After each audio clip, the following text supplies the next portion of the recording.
Final Fantasy, such an influential franchise, bringing in a brand new era of RPGs and video games, creating some of the most iconic characters and stories we've ever seen. I assume. Yeah, I've made it no secret that while I really respect this series, I haven't meaningfully played any of them, if at all. I really do think this is the most games in a franchise I own that I haven't played. It's really bad if I'm being honest. It's strange since I don't really have that much of a compulsion for other series I collect for. If I buy something, it's either because I want to play it at some point, or I want to have an authentic version of the game that I've already played. I've played the Crash Bandicoot Insane trilogy, but I really wanted to get the original versions too, mostly to see the differences, but also because it's important to preserve stuff like this. But Final Fantasy isn't even a series that I play, and somehow I found myself with a copy of almost every numbered entry in their original consoles, along with remasters of them as well as their spin-offs. There's a lot here to sift through, and committing myself to playing every game to completion is such a daunting task to me. But it made me think for a second. I so rarely think to begin with. Part of why I like making videos is so I can give myself the motivation to play and finish a game that I'm interested in. But more often than not, it's usually a game that I have some prior knowledge with, or it's not a very super time-consuming game. But Final Fantasy, these are long games. Like, I mean, they all vary in length, but they're still pretty time-consuming RPGs. If I were to play all these games to completion for one video, you would never see me again. So, what do I do in a situation like that? Well, it made me think that part of what stops me from dedicating more time to certain games all comes down to the quality of their opening. There are so many games that are really good when they get going, but if the opening slogs along, it's really difficult to find the motivation to keep playing. I wanted to beat Skyward Sword, but the opening was just so exhausting and boring that it makes me hesitant to keep playing again. The opening hour or so of a game is probably the most important one for new players, as it's supposed to give you an idea as to what the game is like, teach you about the basic mechanics, but not overbear you to the point where you spend more time learning stuff that just comes naturally. And on top of that, if that section itself makes you want to keep playing. So I'm going to run a little experiment. I'm going to play the first hour of every Final Fantasy game that I own and see if these are games that I should at any point prioritize playing, because judging a book by its cover always works. There's going to be a few rules just to make everything fair.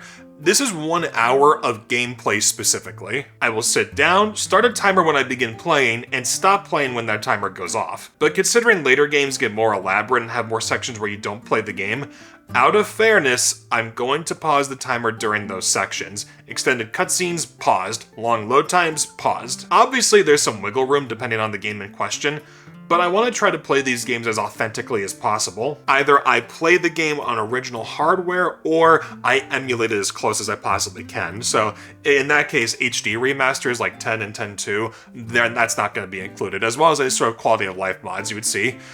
That's its own can of worms, and I personally just want to see like the most authentic version of these games I possibly can. Without modifications, that tallies up to around 25 hours of gameplay. 25 hours of opening sections to these games. I'm a slut. So let's get this started. I originally wanted to record these games on their original consoles. In this case, the NES and Famicom. So I went, plugged it in, turned on the power, and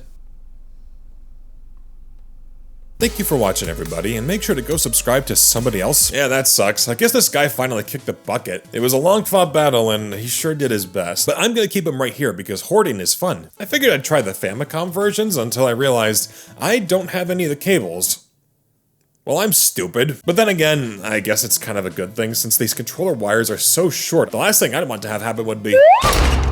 So I caved in and decided to use the Retron for these. Even still, you have to be kind of careful with this guy since it's still really finicky when it comes to plugging in these games. I swear, the lightest breeze could make the whole system crash. So let's plug in the original NES version of the game, since it's gonna be a while before I can actually read the dialogue in these games, so let me have this. When we load up the game, we're treated to a screen where we can make up our party. And I hope you've played D&D before because there's no explanation to any of these. We have the fighter, who looks like an anime rival. You have the thief, who looks like he watches anime. You have the bi-belt, good on you buddy, keep living your truth. You have the red mage, who looks like an older Carmen Sandiego. You have the white mage, who, oh no, the Ku Klux Klan! And then you have the bi-mage. Don't talk to the white mage, buddy. Okay, all jokes aside, these are actually the black belt and the black mage. Well, that's nice and good. It's a shame I don't know what they do. You're given no description as to how these guys work. I mean, the fighter and thief makes sense, and I guess the black belt could be seen as another version of the fighter, I assume. But what do the white, black, and red mages do that's so unique to them? I mean, play and find out, I guess. Now let's name everyone. This is Zane, because he looks like Sammy. The thief will be named Cat, because he looks like he watches anime. The black belt will be named Juso, I'll let you figure out which twin it is. And the red mage will be named Puss. Yeah, that sounds good to me. And then they stood there forever. Yeah, they just plop you down right in the middle of this field. I'm not sure what I'm supposed to do, so let's go and see what's up here. Oh, okay, we got a little town to explore. It's covered in smallpox. Right off the bat, we have an inn, a weapons store, an armor store, and a magic store, where we buy magic. My favorite material good. So going into these stores is where I learned what makes up certain magic. White gives you status magic like healing, confusion, you know, that kind of stuff. While black magic is more offensive with stuff like fire, slep, lock, and lit. My favorite spell to cast. Okay, I get what fire is, but I'm not sure what these other guys do, so let's try slep and hope for the best. Talking with the townspeople gives us an idea as to head up to the castle, as the king says his light warriors will show up soon, because the king looked at the list of names Zane, Cat, Juso, and Puss, and then said to himself,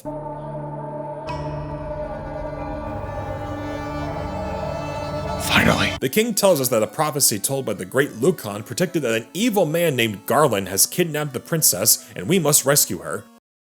I don't know what her name is. We couldn't give the woman a name. Now, a crazy tyrant, that's all fine and good. And as such, we set off to the forest and approach the dungeon in the distance. Now, like most traditional JRPGs, there are random battles that can appear. They'll give you experience points and help you understand more of the battle mechanics. Now, let's see who we go up against first. Holy shit! A bunch of imps and their leader, the Gur imp. Wait, hold on. Why are they so strong? Oh my god, they do so much damage! Quick, fighter! Fight these guys! Alright, take your time. Oh, now Zane is dead, and Cat's not too far behind. Yeah, let's just take Juso while we're at it. 3's great, now only Puss remains. Damn it. Oh, that was a massacre. Guess I'll have to continue and try again. Why am I picking the party again? Wait, I hit continue. What's going on here?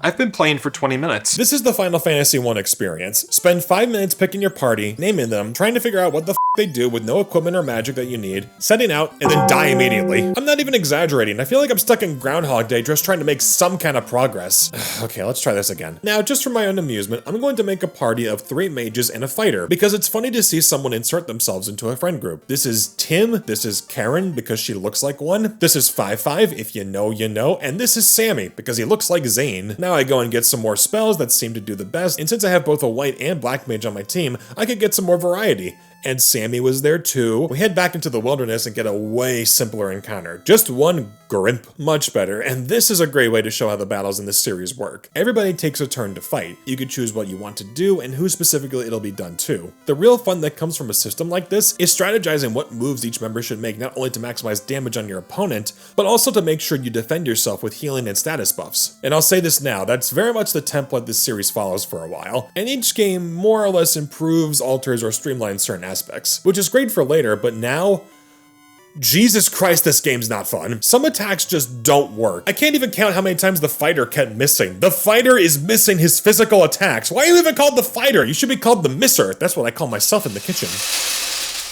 Oh. I'm at least making some progress. I'm beating battles, I'm gaining more experience points and money. I'm right outside the dungeon. Let's just take out these guys real quick and then we'll...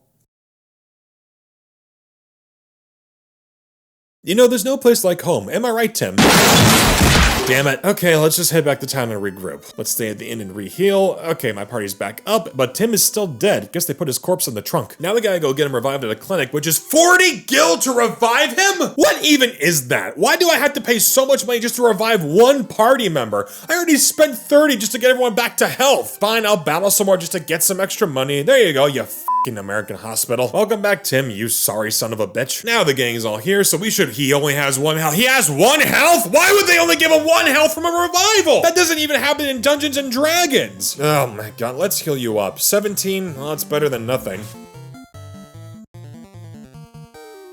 I'd prefer nothing. Well, there goes everyone else. It's 5-5 versus the world. Yeah, he could take on the dungeon by himself, why the hell not? We go in and we're confronted by the evil Garland, who's probably laughing his ass off right now. No one touches my princess. Light warriors? Why is he surprised someone came? You impertinent fools. I, garlic bread, will knock you all down. Oh, really? I'll take that over death. I get knocked over all the time. Man, poor 5-5. He had to carry all of his dead friends with him just to see this happen. Don't worry, buddy. You'll be joining them soon. And with that, the timer goes off. Final Fantasy is not a very good game. I spent an hour playing and I couldn't get past the first area. Even in context of when it came out, there's just not a lot of interesting stuff to do. I give it credit that it at least tries to be open and give you some options, even as far as what class your party members are. And starting in the middle of the field and leaving it up to the player to figure out where to go is an interesting idea. I don't hate this game. I think for the NES, it looks okay. The characters look simple, but they're pretty charming. The music is pretty good, and I will say, there is something kind of magical about hearing the first ever use of the iconic victory theme. That's just a cool piece of history worth saving. The rest of the music I heard is pretty good, but not super memorable if I'm being honest. The main theme is iconic in the series, and I like that the shops kind of have a waltz as their main music, but there's not much else that really stands out in my opinion. I feel like there is merit in acknowledging this game, but if I can't even get past the literal first screen, either it's too archaic, difficult, and not well explained, or I'm an idiot. And you know what? Both can be true, because there's no getting around that. Help me. It's at the very least playable, but for a first impression, for a part of the game that's supposed to make me want to keep going, I have no desire to play this again. I know that's kind of shallow, but I really did not have fun playing this. Even after trying to get my whole party to the dungeon and fight Garland, I felt no sense of accomplishment since the battle system isn't very fun in this game, the overworld is really basic, and the clinic charges 40 gil to revive. The most I want to attempt is to see if I can at least defeat the boss. Oh. Hi, welcome back again to Behind the Scenes. So, I was playing the game on my Retron 5, and you may notice this fucking error message that popped out. Because this big guy right here was lounging and decided to do a big stretch and just ever so slightly nudge the cartridge a tiny bit.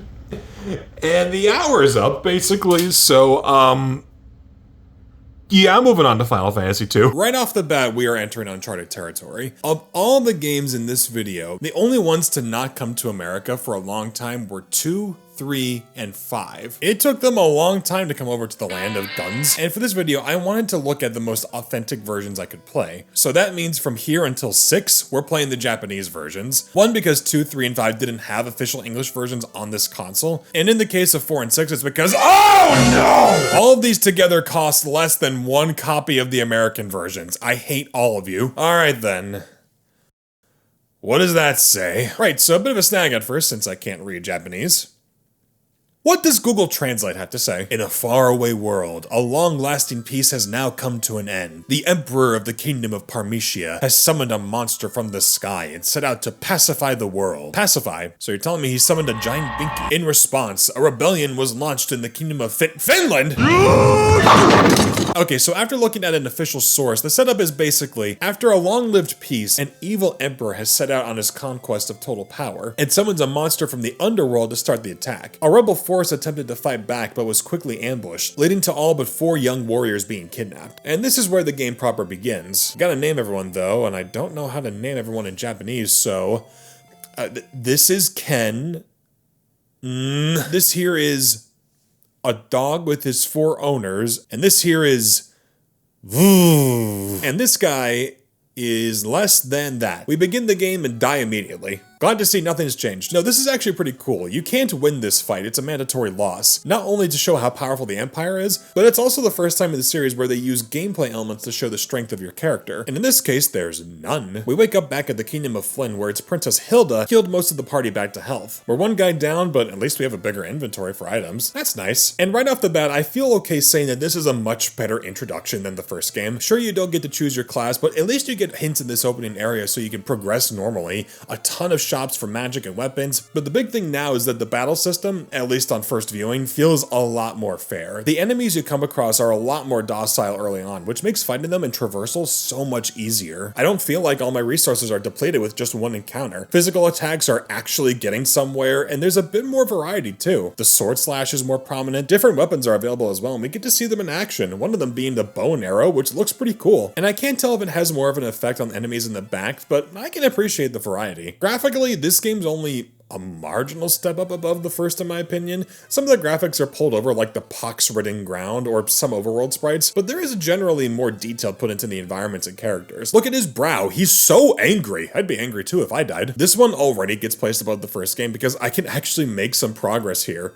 But even that being said, I still found this one to not be very fun if I'm being honest. I'll give it credit that for being the first game in this series, it actually brings in magic points for spells. That is a much better magic system for a game like this. But the battle system is more the same as last time, just with more polish, which I don't dislike, but I just find it kind of repetitive just hitting the same attack command over and over again just to get through a fight. I will say this though, this introduction did make me want to continue despite its shortcomings. The lore and opening of this game I found to be very interesting, and it made me want to see what happens next. That and the fact you can save in the menu just makes things a whole lot less stressful. I don't have to worry about starting from scratch again. Everything was going pretty great. Until I reached this town where it turns out you can actually partake in battles. I got eviscerated here. No matter what I did, I apparently was too weak to continue. Okay, let me backtrack to an earlier location to get my bearings. Oops! Never mind. I guess the enemies here are too strong for me as well. Now I'm caught spawning between a castle and a town which I can't progress in, and an area with enemies I can't fight. I'm basically soft locked. And when I realized that, the timer was going off and I got confronted by 3 racist Shreks, which that just puts a damper on my day. Final Fantasy II has a much better opening for me personally than the first game. Mechanically, it's much easier to understand how things work. It has a great hook by giving you an unwinnable battle in the beginning, which became a famous trope in future RPGs. And there is a bit more atmosphere in this game. The overworld theme is a lot more somber than the first games. It works really well in depicting the sad state the Empire left everything in.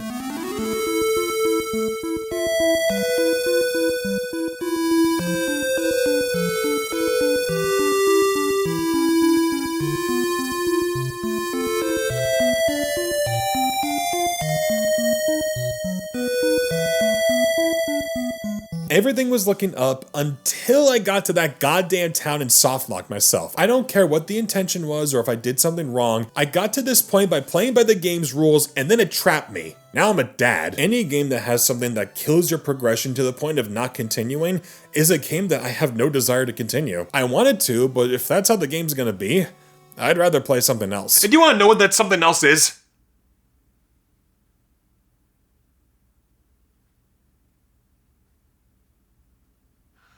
I mean, yeah, but I feel like that would get me killed. Final Fantasy III, made just a year after the second game. Was this your inspiration? We begin with 4 kids falling down a cave. At least they haven't died immediately. We explore the cave and fight some more enemies, and right off the bat I have to compliment the characters. These are the best sprites the games have shown off so far. Yeah, it's more cartoony, but I can recognize everyone much easier. These goblins are more distinct, and the battle animations are a lot better. Even without the opening text crawl, I have an idea as to what's currently happening, and it's cute. It's a bunch of kids on an adventure. I love that. Battle mechanics are very similar, especially up against the first boss fight I've been able to reach at this point. We take him out and reach the room with the crystal, and this is when I realized that I hadn't gone to any of the opening credits in these games. Every game from the beginning had an opening credits sequence, and this is the first time I've gotten to see this one. I must repent for my sins.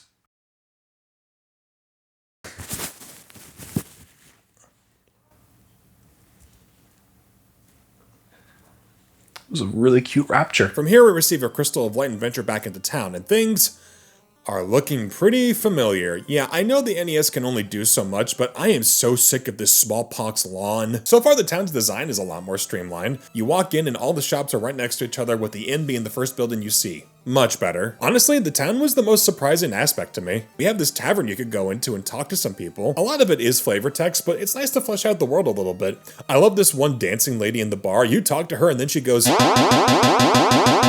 The music in this game is a marked step up. The castle and towns have some really nice themes, the overworld sounds upbeat and adventurous, and the battle themes are probably at their best here. But the best thing 3 introduces right off the bat, your attacks will retarget if the thing you select dies. I've waited until now to mention this, but a thing that was in the first 2 games, when you have your party target the same enemy and it dies before everyone attacks, they wouldn't retarget someone else, they would just swipe at the air they once stood. Okay, even for all the technical problems that plagued the first 2 games, this just seems like a no-brainer. No one is gonna know the exact amount of health every enemy has, and you're just gonna attack hoping that they die first. So that attack that could have gone to someone else misses, leaving you completely open for a hit and likely die. Now you automatically attack the next person in line. Much better. The whole game just feels more enticing to me personally. While 2 had a more gripping premise right out the gate, This one just exudes more charm. The sprites are more expressive, the music is more uplifting. Even some of the elements that are meant to be more creepy come across more as cute, like these little ghosts in the castle. That's not a heinous school, that's Flat Stanley. The hints are even more helpful as well. While that's never really been a problem in this series, it's now more easy to get around without issue and find out where to go next. Even when the difficulty spikes and I die,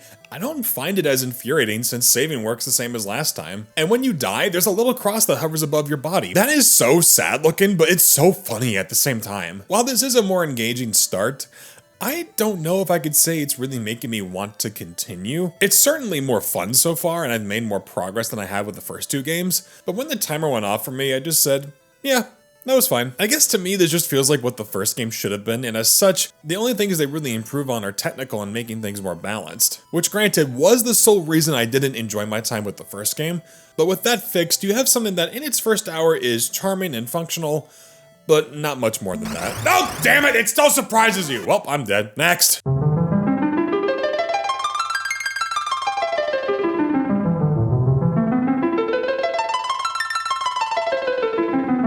Holy shit, why didn't I play this series sooner? Final Fantasy IV surprised the absolute hell out of me. Going from the first two games that I didn't really find very enjoyable, and 3 being a decent improvement, this one just fires on all cylinders. Right off the bat, we need to mention the improved tech. Now we're on the Super Famicom, and things are looking just a little better. Yeah, apparently 4 was meant to be on the Famicom and they decided to shift development over to the more powerful hardware, and as a result, the technical abilities of the console were still yet to be found in its early years, and you can see that in this game. It does look like a more polished NES game. Granted, the attack and spell animations look absolutely phenomenal, but the big thing that stood out to me immediately was the music. I don't know how Nobuo Uematsu was able to get this high fidelity out of the system's sound card, but it sounds amazing. Every track shocked me with how good it was, particularly the cavern and boss fight themes.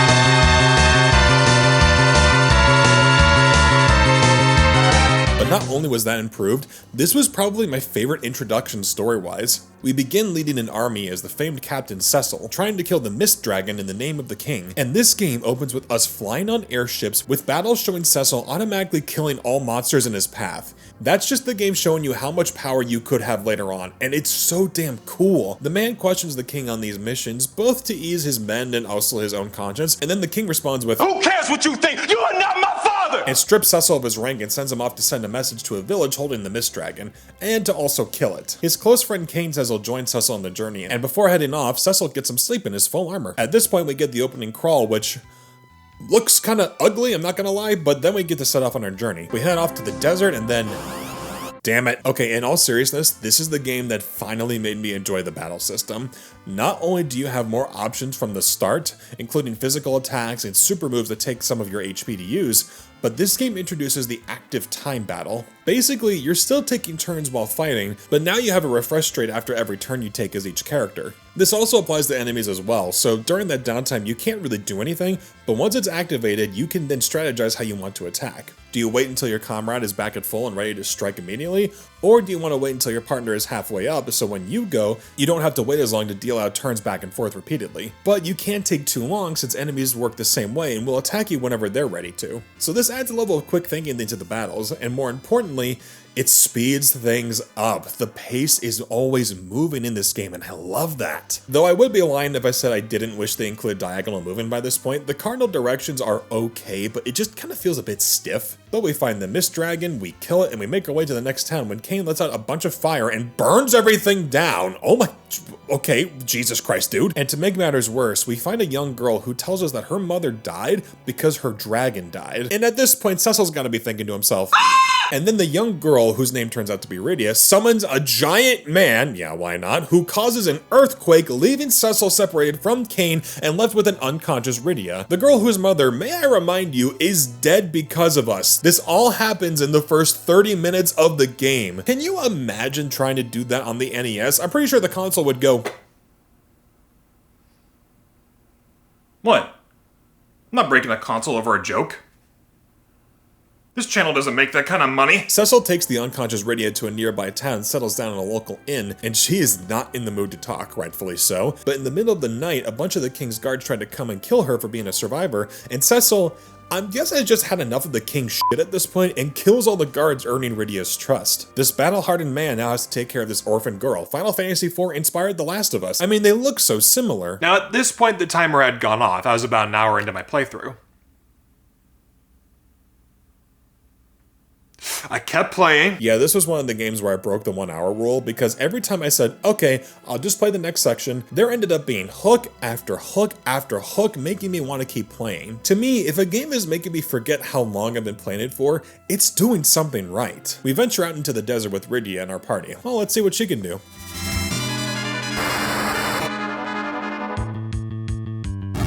Okay, Rydia kicks ass! We make our way along, pick up this old guy called Terra who has even more powerful spells at his disposal, and his style is second to none. The cavern turns out to be our first dungeon as we continue along, find treasure, fight enemies, become a frog, my favorite job status, until we reach our proper first boss against this big squid guy.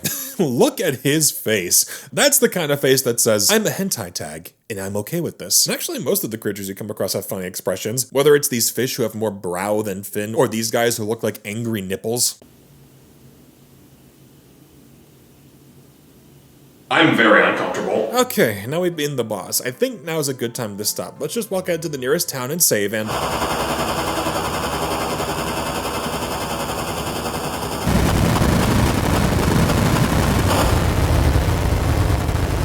God damn it, now I have to keep playing! This is exactly what this game does. I think I've had my fill, and the moment I take a second to stop, they throw something like this at us. My jaw was on the floor when this happened. I don't care if I can't read the dialogue, I need to see what happens next. We go in and see everyone's dead, including Terra's daughter, Anna. What the hell? I just met this guy and you kill his daughter? This king sucks! Anna's lover, Edward, enters and is forced into an automatic battle where Terra just bonks him in the head with a stick. Okay, this is really kind of funny. Terra leaves in despair, but Edward joins us to take revenge, and we leave in an airship? Okay, I need to stop. If I explore any more than this, then I'm gonna end up playing the whole game, and I've got how many games left? Me. This is why I wanted to make this video, to experience something like this. A game that has an opening that is so engaging, so fun, and hooks you so much that I want to see the rest of it. This is the first game to do that for me. I don't know anything else that happens in this game, but if what I've played is anything to go by, I'm going to love this. I've always heard 4 is a great place for beginners, and I could see why. Not only are the battle mechanics much easier to follow compared to the last entries, but the story is much more interesting. It actively makes you want to see what happens next. On top of the fact that you get to play as someone who is basically a bad guy to a whole group of people and has to atone for his actions. I'm so happy that one of these games finally made me break any preconceived notions or worries I had about the series. I wouldn't be surprised if this is the first game in the series that I finish, and that this is the one that makes me a fan. And we're only 4 games in. God help me.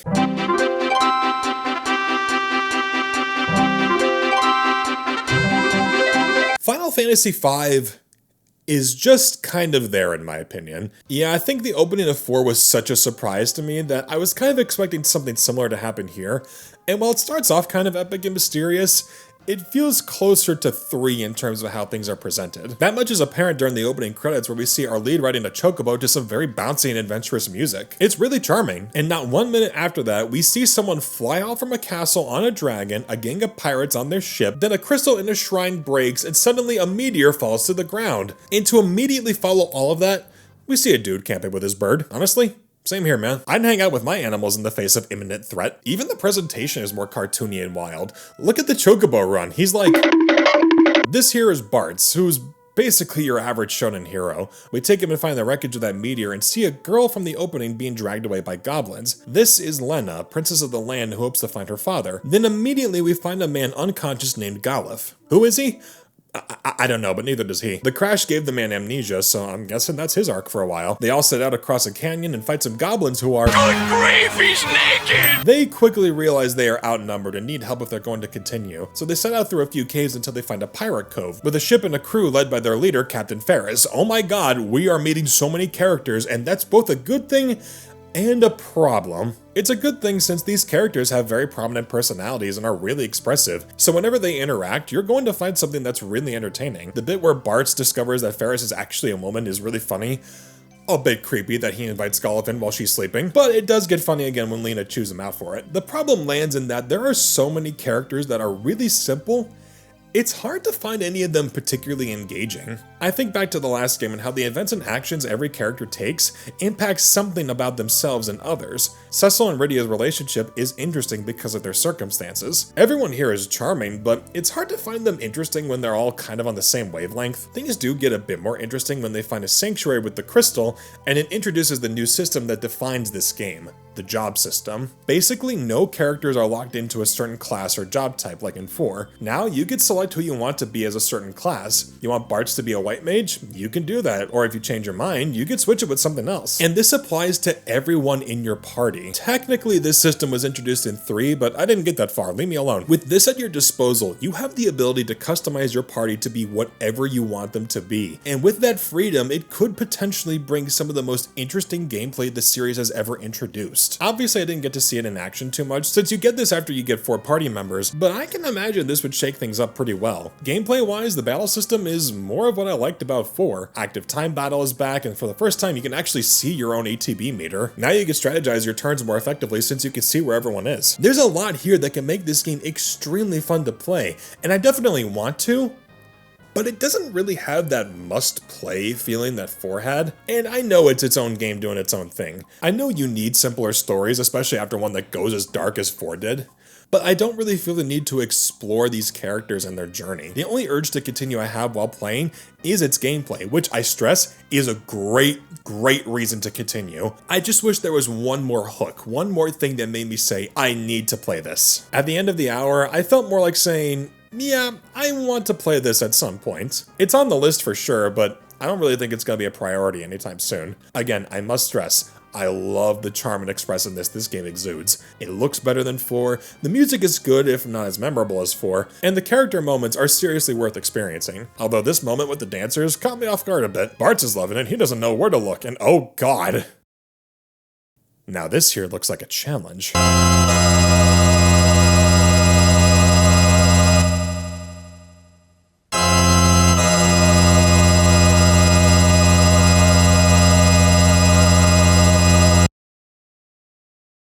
I'm nervous. This is one of the entries that made the series popular in the West and is basically beloved by every Final Fantasy fan. With that baggage, I was a little intimidated going into it. I didn't want to overhype it, but that feeling of mystery always surrounded this game for me. Would this also be the game that gets me hooked on the series? Well, yeah, but for different reasons than I expected. First off, I love the atmosphere in the opening. This is probably some of my favorite art from a Super Nintendo game. The environments and the battle screens have so much more detail, but also have this real earthy color cast over it. It's really nice. There's so much more depth in the image. A part of that also applies to the use of Mode 7, a piece of tech in the Super Nintendo that creates the illusion of 3D space using a 2D image. It's really impressive, and the first use of it during the opening credits is fantastic. This is also where the series starts to stray a bit more from its medieval roots to enter more of a steampunk realm. We ride on walkers, there's generators in this town, there is steam, and these guys are punks. Make sure to unsubscribe. You take control of a young woman named Terra. She's a mage who can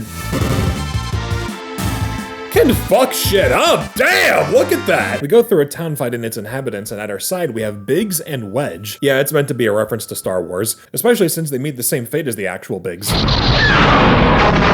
We make our way through a cave, find a crystallized creature, and get destroyed. Damn, okay. Biggs and Wedge die while Terra falls unconscious, and soon wakes up in a resident's house knowing that she's going to be hunted down by the other people of the town. She runs into the cave and hides, and then falls down a hole. You get out of the mech suit for 5 minutes! And she dreams about a time she got experimented on by a man who I'm sure only shows up this one time. Then in a fun moment, we get introduced to a man named Locke, and he saves Terra with a party of nothing but Moogles. This is adorable, I love this. Terra joins the party and we spend the rest of our time exploring the overworld. Basic combat works the same as the last 2 games, just everything feels a lot faster and snappier. From what I understand, the job system from 5 is gone, and that does remove some customizations, but in all honesty, this plays like a better version of what 4 had, and I love the battles in 4. Really, just based on the first impression, Final Fantasy VI feels like the next logical step. Graphics and music are more advanced, the visual theming of the game is pushed beyond the medieval fantasy. The story, I will admit, at first doesn't hook me quite as much as in 4. Granted, a lot of that came down to the story being paced at such a breakneck speed, but this game slows things down a bit more to service the atmosphere. You don't feel like you have to go from one objective to the next constantly. This opening allows you to explore and take things at your own pace. Unfortunately, at least for me, that does kind of run the risk of 6's opening feeling a bit meandering at points. Granted, I still can't read the language despite having the tools to translate, but I didn't feel that insane urge to see what happens next since there weren't too many big set pieces here. In all fairness, that's probably because this is going to be more of a slow burn opening to really hook you in and see what it provides. It's tricky describing a game like this since it's basically doing everything correctly, just going a little slower. By the time I hit the 1 hour mark, I was exploring the overworld and finding what I could find, and I said to myself, this is one I need to give more time. Part of that is because I know 6 is as loved and respected as it is, but if I were to give it another hour or so, I have no doubt I'd be hooked. Why didn't I give it the extra hour? Well, that's because I already gave that to 4, and even though this opening was cool, I want to give that extra time to those who I need to continue in. Something that hooks me so much that I have to keep seeing what happens next. Here, I definitely have that,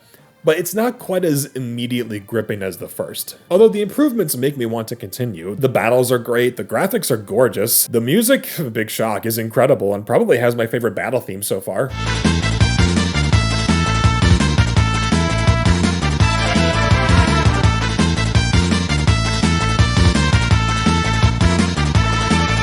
All of that put together puts this just behind 4 as a bucket list game. I would play more of it, but I mean, you know the drill at this point. I will say this is definitely a game that I want to keep playing in. I guess a part of me doesn't want to spoil the rest of it, especially since I'm not really giving much of these games a lot of detail to begin with. If there was ever a game in the series that I would describe as like homework or like a must play, yeah, this is definitely one of them.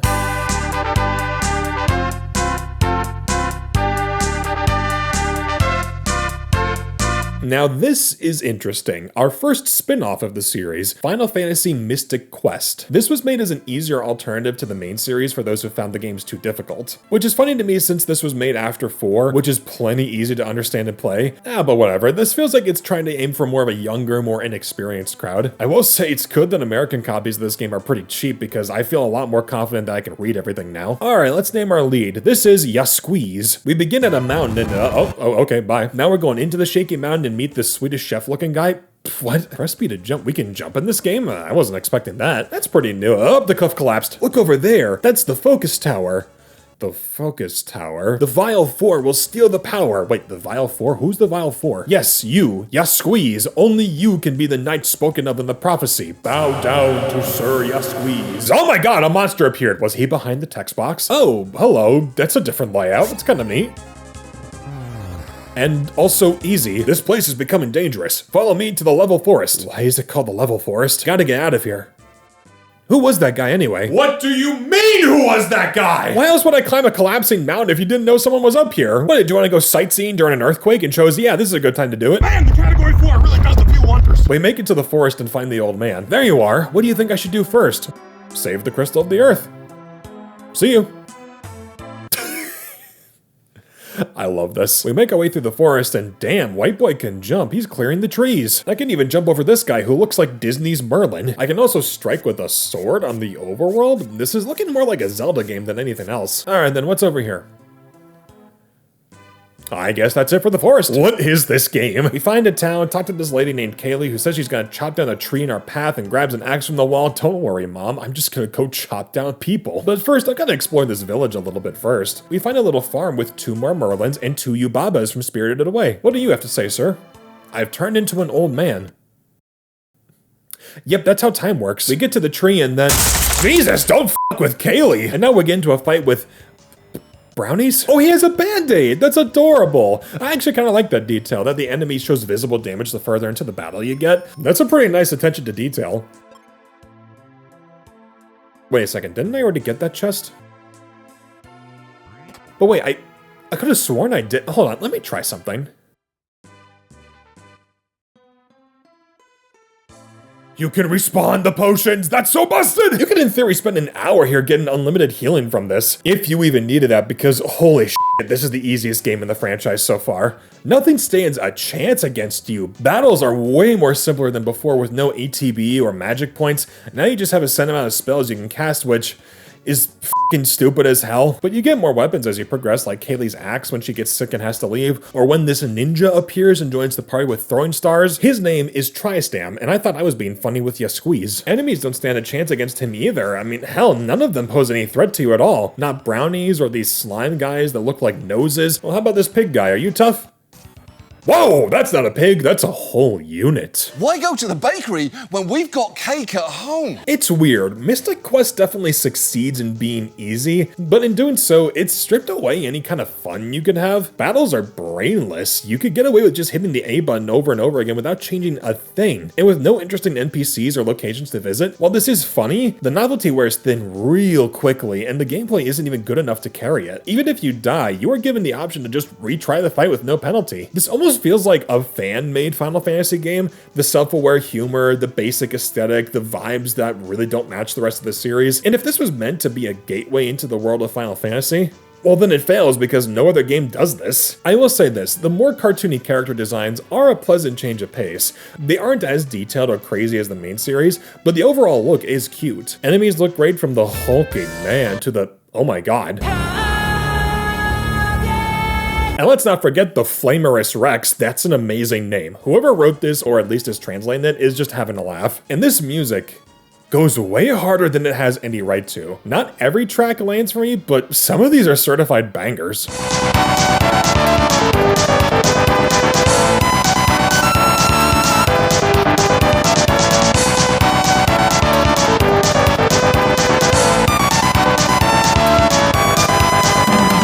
I will say, as I was playing the opening, I was laughing my ass off. The amount of dumb and wild shit that was being thrown at you was absolutely hilarious. But after 30 minutes and entering the first temple, this drab and lifeless desert palace, I got bored beyond belief. It's certainly playable and you can definitely finish it, but that's not a high bar at all. And that's really a shame because I really wanted to like the game that had the Flamerous Rex.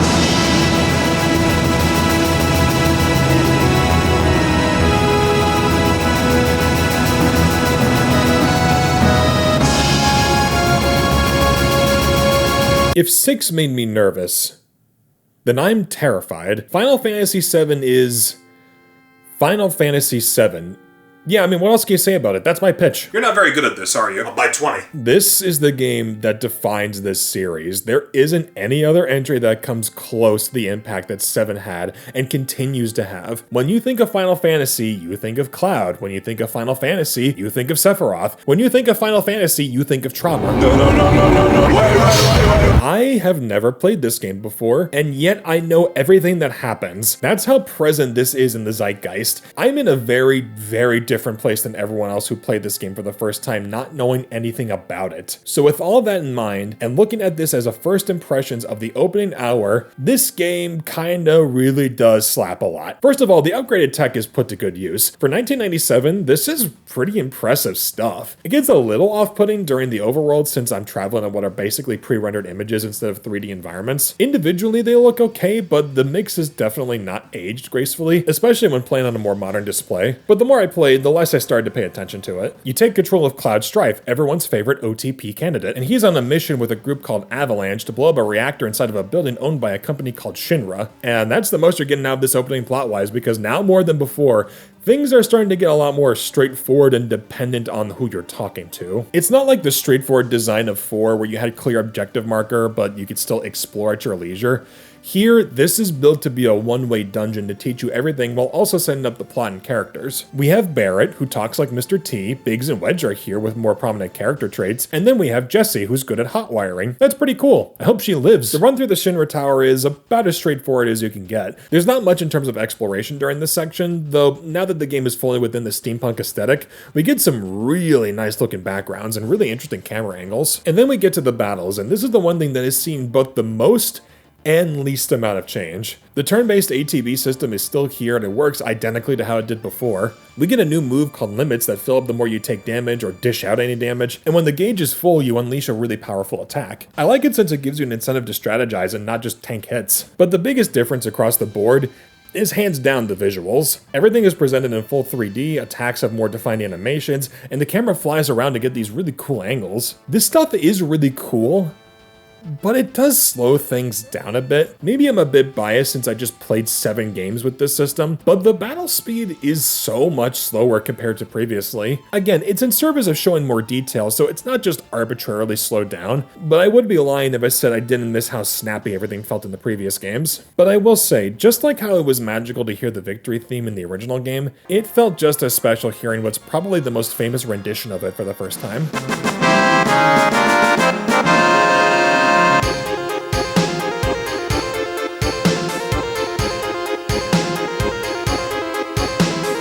We continue on, fight a giant scorpion robot, set the bomb, and have 10 minutes to get out. That's a cool tension set piece, even if you have more than enough time to get out. It's a good thing we did because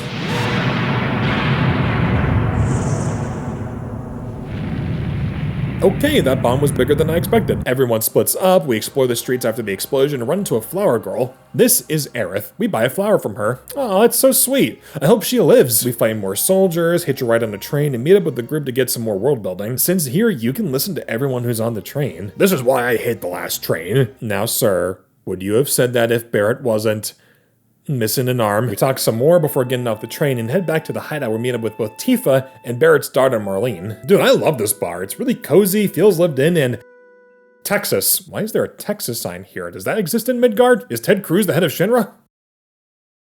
Well, actually, now that you mention it, Cloud and Tifa talk some more about their time as kids. She's a childhood friend, we've got our type, and our boy's got some riz. I hate myself. That more or less sums up my first hour playing this game, and I already know I want to keep going. Clearly this prologue extends further, but for the sake of time I stopped here. This opening really was solid. It gave me a good sense as to how the game plays, what the story is, and who the characters are. Honestly, this might be my favorite main cast up to this point. I might be a bit biased since I can actually now read the dialogue, but even so, there's a lot of clear character traits amongst this group that I really appreciate. I like the world building we get since this is visually the most distinct art direction the series has gotten up to this point, and the music is absolutely fantastic. And the theme that ended up being my favorite of all things was the bombing mission. I love the percussion on this track.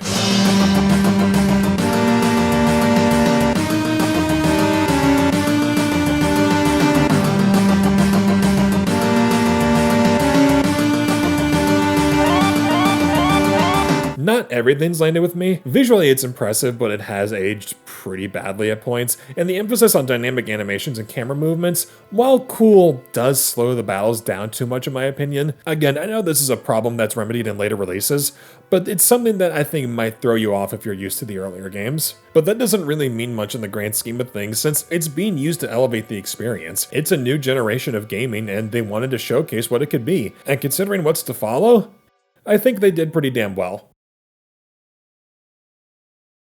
Mostly.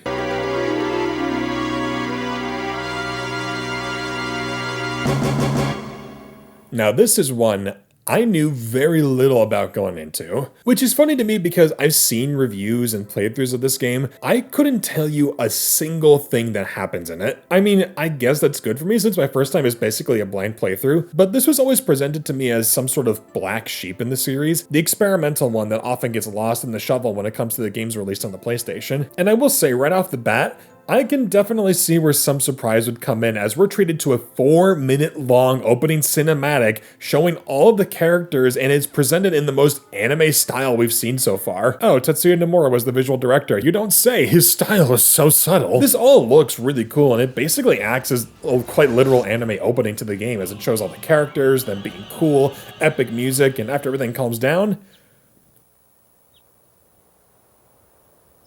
we wake up in the nurse's office. So that was a dream? Does that make this a dream?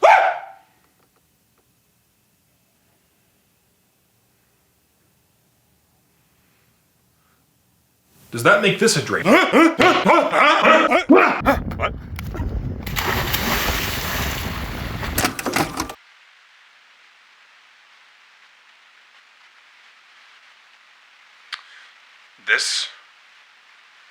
This is why dreams are dangerous. Dreams give people hope, and hope is for children.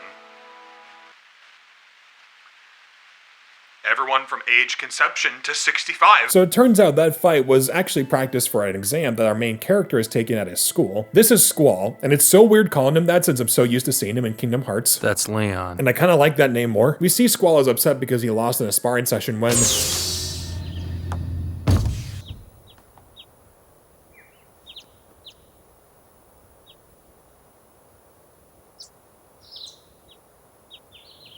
This character gets a whole CG animation for entering the room.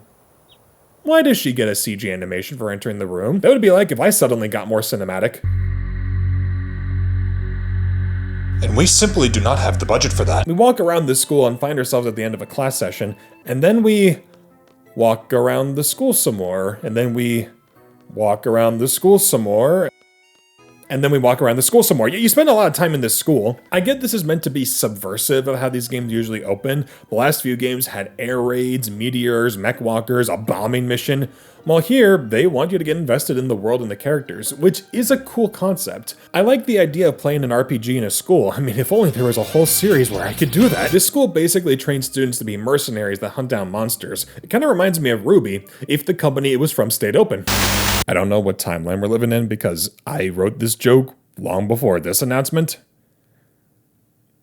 Get an actual HR team. But just to jump the gun a bit here, this opening was boring as hell. I found my time playing 8 to be the most meandering and drab experience I've had playing a Final Fantasy game. The attempt to change the status quo for the openings is nice, but when all I'm doing is just wandering around a generic sci-fi school, it makes me think that the standard was there for a reason. Things don't get much better when you enter the overworld. You head out with your teacher, Keistis, which sounds like a grandpa's way of saying ass. Back in my day, I used to kick my kids right in the keistis, and they turned out just fine. Generational trauma, motherfuckers. And this is the ugliest overworld I've played in so far. I know it isn't very fair since, again, PlayStation, but after seeing the vibrant colors of the NES games, the painterly detail of the Super Nintendo trilogy, this really feels like a game from the 90s. Models and animations look good, better than 7 I'd argue, and battles, to me at least, are a bit more engaging on the first playthrough. The speed is still too slow for my liking, but I like that they find new ways to engage the player. Now you have timed hits. If you hit the action button at just the right time, you do more damage. An element taken from, of all things, Mario RPG. And you know what? That's a great system. I think having time hits in a battle system like this really helps keep the player engaged, especially if they're not fully down with the normal turn-based system. I gotta be honest, as much as I've been enjoying myself so far playing these games, it's funny looking back and realizing most of what I'm doing is just navigating the menu. This tries to spruce it up a little bit, and I like that. But it doesn't mean shit when the encounter rate is as whacked as it is here. Oh my god. I feel like I can barely get anywhere without the world suddenly getting into a battle. Look at that. I took 2 steps there. It's one of the many ways that this opening's pace is just a slog. But it is not nearly as bad as the constant tutorials. So this game introduces a new system called Junction. Effectively, from what I understand, it's a way in which you can steal spells from enemies and use them to upgrade stats in your own unique ways. From there, you can assign them to different party members and fully customize them. In theory, that sounds pretty cool. It's like a more in-depth version of the job system, but it's clear that there's a lot of nuance to this, and that involves several minutes dedicated to nothing but watching the game go through each sub-menu, telling you how it works, and you can't even skip these or choose not to watch them. I sat here and read everything and tried to absorb what was being told to me, but it was so boring that I just came away understanding nothing about it. I get this is a new system and a lot of that needs to be taught, but I don't feel encouraged to learn this. I feel overwhelmed because of just how much is being thrown at me, and I'm bored because I'm basically reading a great textbook. I go to this town, I walk around and realize I'm not supposed to go here yet. Well, that's a shame. I was really getting into these people, especially the mother of the big bad rascal. If that's what you named your kid, I think you were kind of asking for it. I make my way to a cave, and here's where we get to see Squall do his exam. This area does honestly look really cool. I don't know how we're alive, but whatever. I'll take anything that even looks mildly interesting at this point. We go through, fight more monsters. Before you know we're at the big bad of this place, Quetzalcoatl. You know, your squeeze doesn't sound as far-fetched anymore. We summon Shiva, who's a bird, and beat the enemy, adding him to our collection. Great work, Squall. Your GPA went up. We get back to campus, and there's more explaining? Oh, thank God the hour's up. God, I feel like I played this wrong. I feel like I'm doing something that's making this feel so sluggish because Final Fantasy VIII has one of the worst openings so far, and that bothers me. I really wanted to like this. I thought with all the talk about this game being the black sheep of the series, maybe I would find something that others didn't. Again, I'm playing all of these for the first time. Some things do stand out to me. I think the lean towards full sci-fi gives the game a unique look, the character designs are cool, the opening cinematic is pretty great, and some of the music is fantastic. I don't remember everything you hear, but I love the main theme and how bombastic it is. The victory fanfare does make me laugh though. I don't know, am I the only one who's reminded of carnival music when it plays?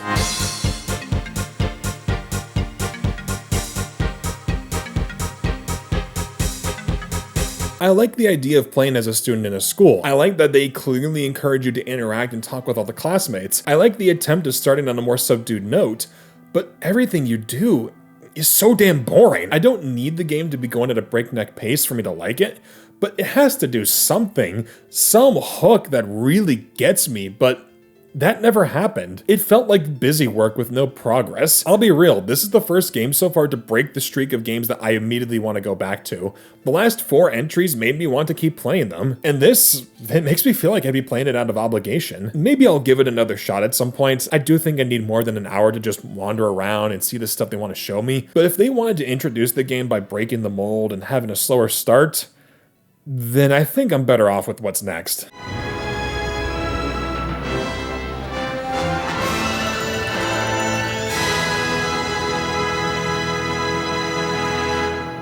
And this is where I'd be a filthy liar. So this is the game I would end up spending more time on than any other for this video, as 9 was effectively my first ever Final Fantasy game. I mentioned this in the previous video, but Muhammad would gift me this game, and I didn't own a PS1 memory card at the time, so I couldn't really play much of it, so I am well versed in the opening hour of this game. So I decided to play 2 hours. I know that sounds like favoritism. And you're right, I've played this opening section so many times, and it's one that makes me want to keep playing. Yeah, jumping the gun a bit here, I love the opening to 9. It does a great job making me want to see what happens next. In that regard, it's already succeeded in my eyes, so I wanted to play more and see what the opening section entails. Sorrow, how do you prove that you exist? Maybe we don't exist. I'm sure that doesn't mean anything. First of all, this is easily the best the opening cinematics have ever looked. If it were made maybe just a year or 2 later, this would be on par with Pixar. It's really stunning and showcases what first jumped out at me. The character designs. We've ditched the more realistic proportions and anime inspirations, and have gone back to something more similar to the SNES games. Designs are more cartoony, whimsical, funny, grotesque. They really run the whole gambit. Just on an art design standpoint, this feels like the most timeless of all the games. The artwork looks like something out of a Studio Ghibli movie. It's so vibrant. Obviously, it's limited by the tech of the PS1, but even then, this game looks great. The pre-rendered backgrounds are stunning and have so much more depth to them. The character models look just as detailed on the overworld as they do in battles. This is easily the best looking Final Fantasy game on the PlayStation. We begin actually in several places. We have a vignette about a princess, a mage, and this floating ship where we're introduced to our lead, Zidane. I love this guy. He's a hot-headed kid who's always trying to do the right thing, while also flirting with every girl he sees. Okay, that's a bit much, but in all fairness, he does have tail. Like an actual tail. He's part monkey. I lost track of this joke. We see he and his crew are planning to kidnap the princess of the land of Alexandria, Garnet. You bet! You're gonna kidnap the most babelicious— Baku, she's 16, you're 40. As they fly over, they catch the attention of a young black mage. This is Vivi, our favorite real boy. He gets shooed away from seeing a traveling theater show because he used a fake ticket. That doesn't stop him as he sneaks his way in with this rat kid. Yeah, that's what he's called. His parents suck. And I can tell you right off the bat that this game adjusts how the opening is gonna go, not by having us go through a dungeon, but by placing us in this fully explorable town with tons of NPCs to talk to and making it so damn charming. I love the town of Alexandria. It's not very big, but there's a lot of nooks and crannies you can discover that either have fun townspeople or chests that have either potions and ethers. We run across rooftops to get into the castle just to see the show. I mean, this is really cute stuff. Once we get in and see the show in action, it's just as cheesy as you'd expect, but it's made even funnier that this was all just a front to distract the queen while Zidane goes to kidnap Garnet. Garnet. That's hilarious, and these guys are really committed to the bit.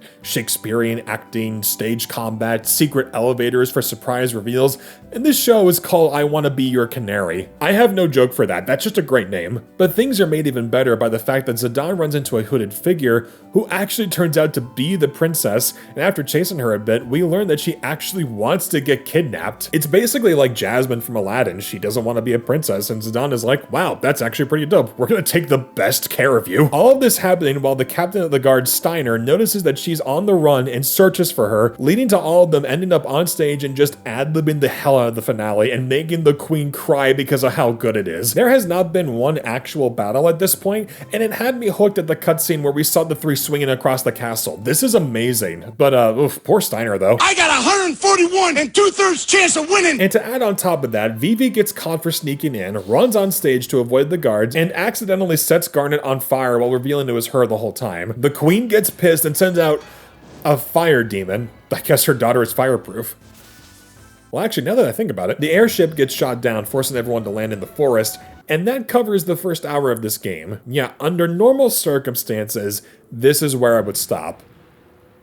But I really like this. I'm loving what 9 has to offer in terms of character, story, and world. I want to see more of it, and admittedly, I want to actually battle for a bit. This is probably the longest prologue this series has had up to this point. Previous games either got you into random encounters first thing or during scripted opening dungeons, but here, the forest acts more like a traditional linear dungeon that teaches you the mechanics of the game. And I'll be honest, I wouldn't blame anyone for thinking that this game's opening takes too long as a result. You don't actually play the game properly until you get here, whereas in something like 4, I've already completed 2 dungeons and 2 bosses. I personally don't mind this since what they lacked in sheer gameplay is made up for by how deep the world design is, how engaging the story is, how likable the characters are, and by how damn charming everything is. Again, I have to stress, I am so glad we get to see one more pure fantasy adventure like this because what they bring makes this adventure feel more timeless. More than any other game so far, this feels the most like a genuine fairy tale. And that's really apparent in the forest because it looks like spooky woods from a Disney movie. We wake up next to our ship and find out that Garnet and Vivi got separated during the crash, and Steiner got locked up by the crew. Poor dude, he just wants to make sure Garnet's safe. He just doesn't care about her individuality. And this is where we get introduced to something new, the active time event. Because not only do battles have active time, now cutscenes do too. What this means is that at certain points you can hit the select button and watch a few cutscenes that are currently going on, and they always show a character's perspective who might not be there. For instance, this is how we find out that Garnet and Vivi survived the crash, but Garnet got taken by a monster, or how one of the crew members, Ruby, got left behind during the attack and is just chilling in a bar. That's great stuff. Steiner agrees to team up with us as we find Garnet inside a plant monster, who better use the big guns.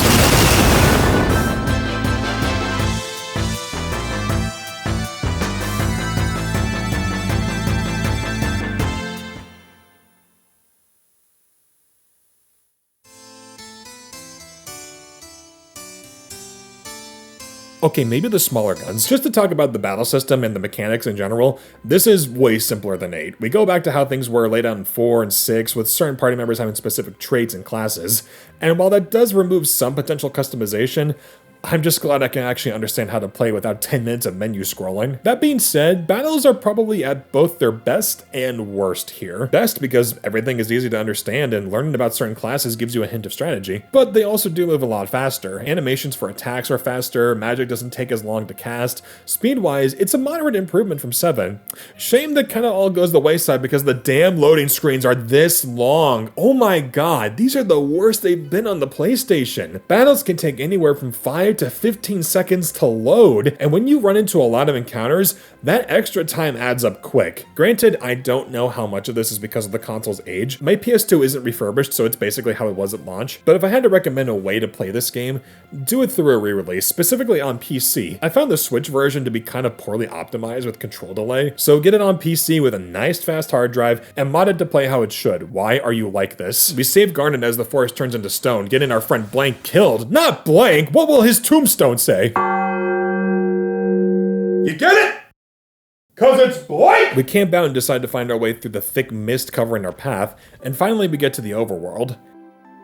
It's not much of a looker now, is it? And the timer just went off. Final Fantasy IX, might just be my favorite game I've never finished. I definitely have some bias with this since technically this is the first one I ever sampled, but even with that, I think this is probably my favorite opener on the PlayStation trilogy. This gives such a good balance between exploration, story, battling, and while granted it may be a bit slower than what many might be used to, that is made up for by just how lovely the experience is. This is the coziest game I've played so far for this video. I feel like I could just sit down, pop it on, and continue playing from where I left off. The only thing I had a problem with was the load times, but again, it's just an unfortunate consequence of the hardware, so I'm not going to blame the game specifically for that. That's an issue both 7 and 8 had as well. I feel like if there was any game in this franchise that could be adapted into an animated series or an animated movie, I feel like it would be this one. It feels timeless, and that's something that I feel is pretty unique to this game. This was the last truly classic Final Fantasy game, and it does its job well. This showcases what this series at this point represented wonderfully. And then they watched a lot of anime.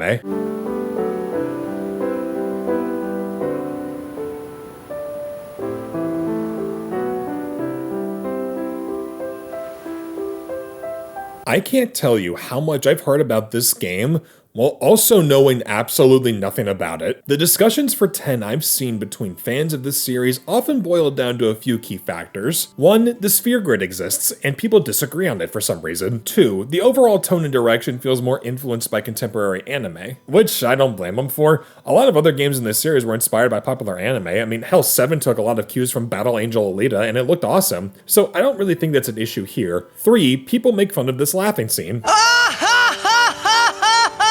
4, people then respond saying that context matters, and yeah, that's fair, I'll give him that. And finally, this is the game in this series that really wanted to take things in a new direction in terms of gameplay, feel, structure, tone. This apparently marked a turning point for the series for a lot of people. So with all that in mind, knowing that this is where people say that things start to go off the rails for the series, and after experiencing the opening chunk of not just this game, but the 9 previous games leading up to it, I have to say, I don't know what they're talking about. This seems like the most natural progression any of the games have had between console generations.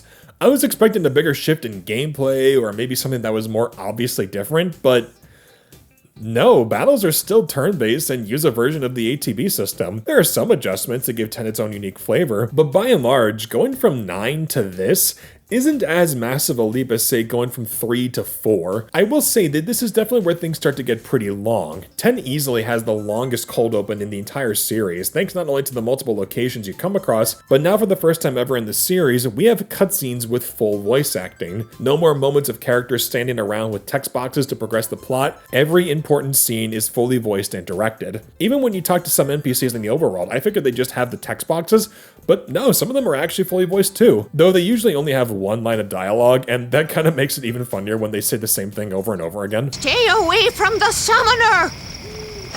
Stay away from the summoner!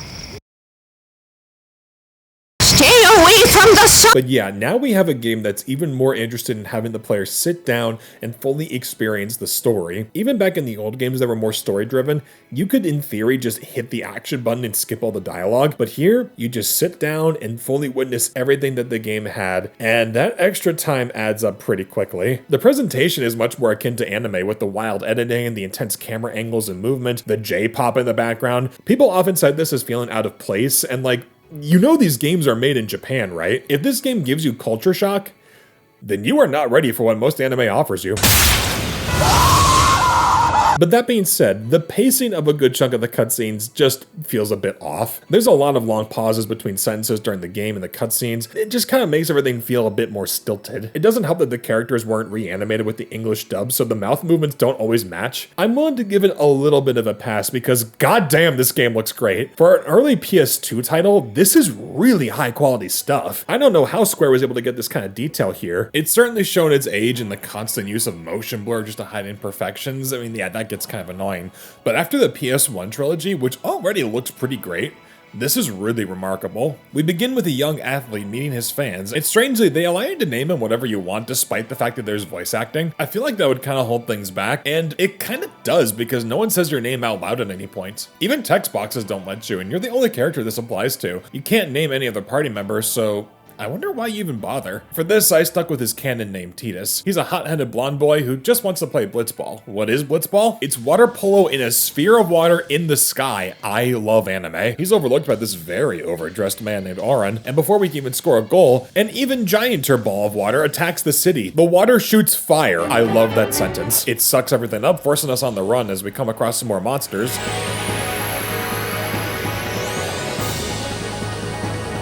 And God, I love that transition. I can imagine that must have been pretty immersive when this first came out. We fight some more before getting sucked into the ball and find ourselves abandoned in a temple. We walk around some more before encountering another monster and receive some help from a group of people. This is Riku, and funny story, my wife was sitting in on this recording session, and when Riku introduced herself, she said, "Oh my God, her ass is hanging out." Oh, don't worry, honey. It's gonna get worse in the next game. They take us prisoner as we try to understand what they're saying before Riku just tells us that we're going to help them, and she gives us our biggest tutorial on what for many defines Final Fantasy X, the sphere grid. Basically, it's an ever-expanding skill tree that you can use to take your party member in any given direction. It's not like the job system in 5 where you can pick your class whenever you want, or the materia system in 7 where you can customize substats on a character that's one base type. Here, with every level up and more sphere points, you unlock new abilities and upgrades, and depending on where you go can dictate the class of your character. And you get a lot of room to pick because holy shit, this thing is massive! I can definitely see the pros and cons of this. Like, if you want to fully level up everything, this looks like it would take forever.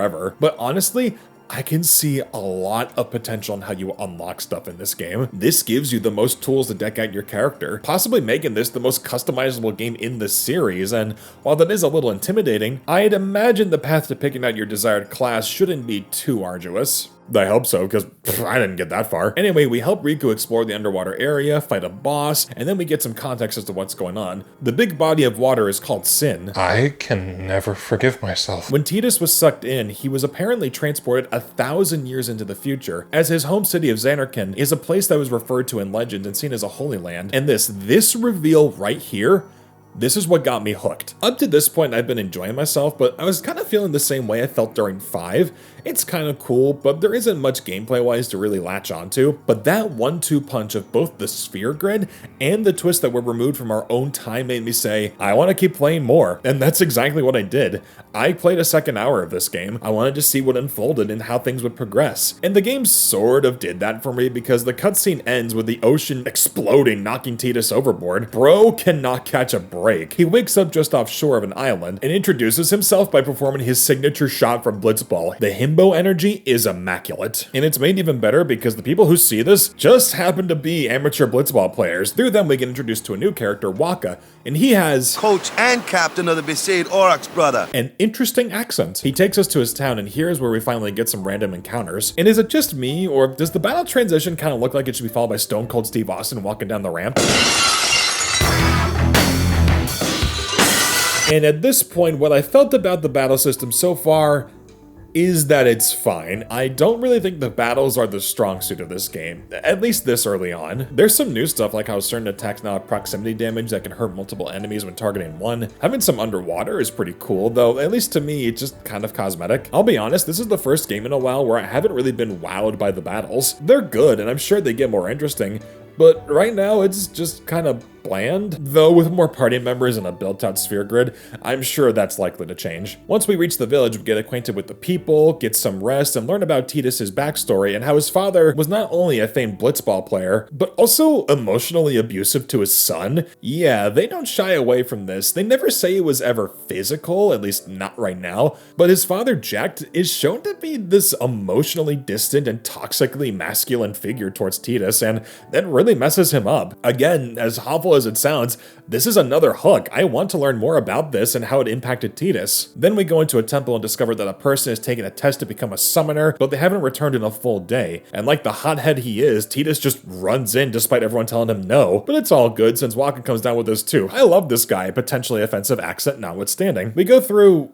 I guess, a dungeon? This is really more of a puzzle room, and one that I was being really stupid with. I took this sphere, and I didn't really know where to go for a bit. Maybe Jack was right. We go through and finally meet the summoner Yuna, who's completed her test, and the game not so subtly foreshadows a romance with us. Despite not playing this, I know about that scene that happens later, and all I can say is, man, I cannot wait to play more of this game and experience it properly. 10 really shocked me. For hearing so many conflicting viewpoints going in, I found it really engaging. I like its world, I like its style. I mean, for anyone who's seen sports anime, you will fall in love with this. And the characters I found really engaging. I know there's a lot of discourse around Tidus, and yeah, he can sometimes be a bit grating, not only because of his impulsive decision making, but because he monologues and narrates in almost every single scene, and yeah, sometimes it can be a little on the nose. But I don't mind it too much since he feels like a continuation of characters like Zidane and Bartz, both characters who are pretty simple, but have a lot of deep themes tied to them that makes them ultimately more likable. A part of what helps is that the voice talent is stacked as hell, and for the most part, everyone does a good job. The only time that stands out to me as strange or even bad, I mostly just chalked it up to directing. I'm not expecting the first game in the series to have an English dub to be perfect, and also because this cast has some juggernauts in it. James Arnold Taylor as Tidus is pretty damn likable, even if his performance does kind of remind me of Johnny Test. John DiMaggio plays Waka, and I'm gonna blame the director for telling him to do that accent since I know he can do better. Haiti Burris as Yuna plays her soft-spoken and extremely kind, and Riku is played by Tara Strong, and now I don't like Riku. This is definitely the one game so far that feels the most lopsided towards the story, but not to an unbearable degree. Again, I've only played the opening 2 hours, so I'm going to assume the balance gets better, and if it does, I got something to look forward to, not only in terms of battles, but also, I just want to see more of the story. I really like where things are set up, and I want to see them explored and how deep they can potentially go. It's not my favorite introduction to these games, but it definitely goes on the upper half of the list. Playing this reminded me of watching a really good anime, which is perfectly fine. And if you're not a fan of good anime, the next game does have horny anime.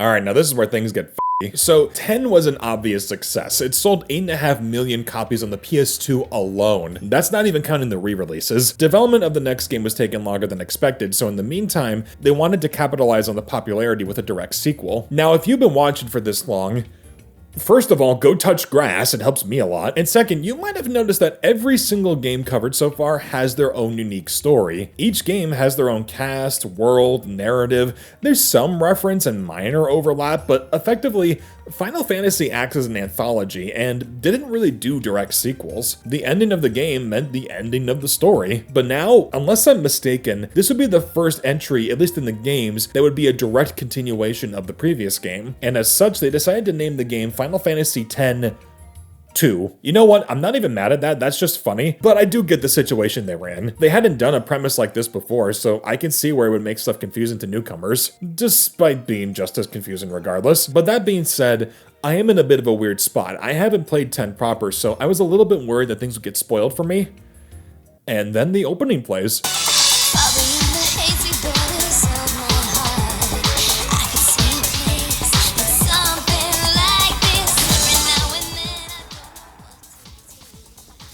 I'm guessing this is where things go off the rails. This pop idol concert is how we begin the game, and it introduces us to our leads.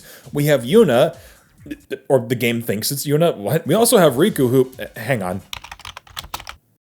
Okay, still don't like her. And then we have a newcomer called Pain, and with a design like that, I'm surprised her name wasn't edgier. And now we're attacking Yuna? Okay, I wasn't expecting that. She gets away, we chase after her running into even more bad guys, but then we get saved by Yuna? What? And she's dual wielding guns. What happened in between games? Yuna was the most soft-spoken and conservative of the cast previously, but now she's breaking out the short shorts and pistols. Real centrist move. Turns out the Yuna we saw at the beginning was an imposter, LeBlanc. Who is she?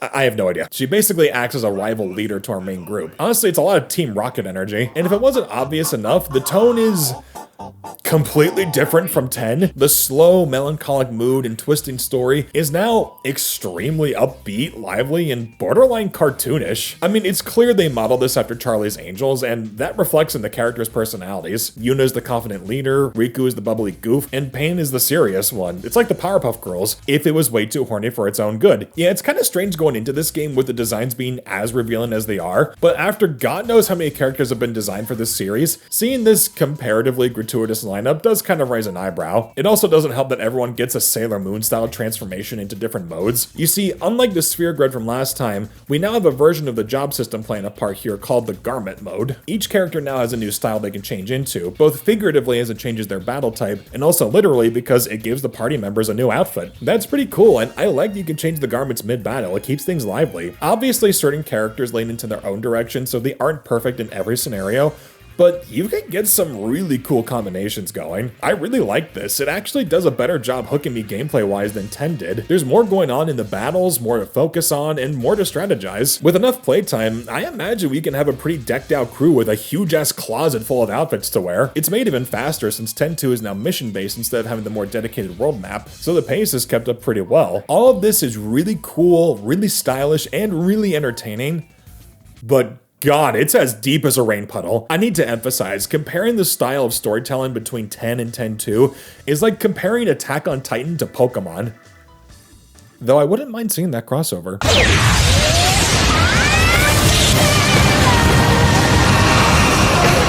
The plot is as basic as it gets, and maybe it gets more complicated as you go on, but on first viewing, the most we know is that we're a group of gals who are hunting treasure. I want to stress, I love that idea, and I think it's appropriately simple considering the gameplay, but this doesn't really hook me as well as 10 did proper. The characters don't really have any of the mystery that they did previously, and just kind of stick to the type they were written for. That especially applies to LeBlanc. I mean, she's funny and all, but it's such a nothing rivalry with her and her bumbling henchmen. Like, we got the treasure, she's standing right there, blocking our exit, and she decides not to attack and steal it. I feel that's kind of a really weak reason. And again, I'm only being that harsh since 10 did such a good job hooking me on the story alone. There's a lot to learn in that game, and it's really engaging. This game, I mean, I do want to keep playing it because the battles are so fun, but that's kind of it. I feel like it's the extreme antithesis of 10. They had such a great narrative hook and okay battles, while this has really fun battles and a shallow as hell narrative that doesn't even try to hook me, and I'm not gonna lie, that did kind of shorten my interest. I stuck with 1 hour on this game, so it was basically just one mission. It's definitely on the list of games that I want to continue in, but it ranks kind of somewhere in the middle. To be fair, this was most likely a budgeted title since it reuses a lot of assets from 10, so for a lower budget sequel that was built mainly just to give us some more fun,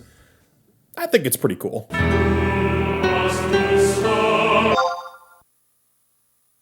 Oh. Well, that's embarrassing. Yeah, we got a bit of an issue here. You see, 11 was easily the most different game in the series up to this point, as it was the first entry to be an MMORPG, a mass multiplayer online. I say as if the gamers watching this don't know what that is. I'm talking to the real people out there. I hurt myself today. It's something like World of Warcraft, where you basically pay a subscription to play the game as, over the course of time, you would get real-time updates for like new characters, new story expansions, new stuff. Basically, it was basically a never-ending, always evolving kind of game, where new stuff would always be added over the course of like months and, in some cases, even years. But the problem is, those games, as well as 11, are run on dedicated servers, and if for whatever reason, like, the game's not pulling enough money, or general lack of interest from the developers, once those servers shut down, the game is basically gone. That's one of the reasons I'm not covering 11 for this video. I have the PS2 install disc, but that doesn't really matter. But the other reason is, and this may be obvious to those who have played an MMO, 1 hour is nothing. Like, literally nothing. You're still considered a beginner even when you put in 100 hours. It's because of that's why I'm not talking about 11, and also why 14 isn't going to be here either. 1 hour does not do these games justice for a first impression, and I feel it'd be unfair to judge it based on that rule set. It also doesn't help that I'm not a big fan of MMOs in general. I haven't played too many, but God, the WoW and League of Legends communities completely turn me away from the genre. It's a lot of toxicity, and while I hear a lot of good things about 14 and its player base, I just don't like the idea of paying a subscription for one game. That's a lot of money to spend on something that I'm not going to play on a regular basis. Unlike the rest of these games I only bought once, and it still cost me a lot of money. I hate myself.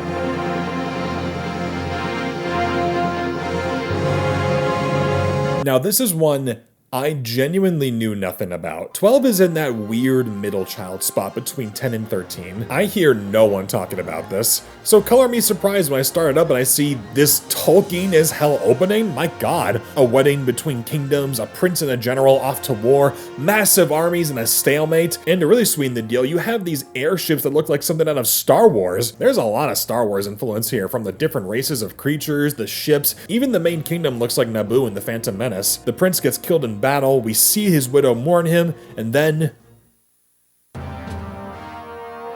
The death of Lord Rasla Heos Nabradia was but one of many tragedies to befall the kingdom of Dalmasca. We enter a CD-ROM game from the 90s. I like to imagine they blew their budget with that cinematic and were just like, damn it, there's more story! We take control of a rookie soldier in a small platoon. This is Rex, and his name is spelled like this. That's hilarious. We move around a bit, talk to some people, and then...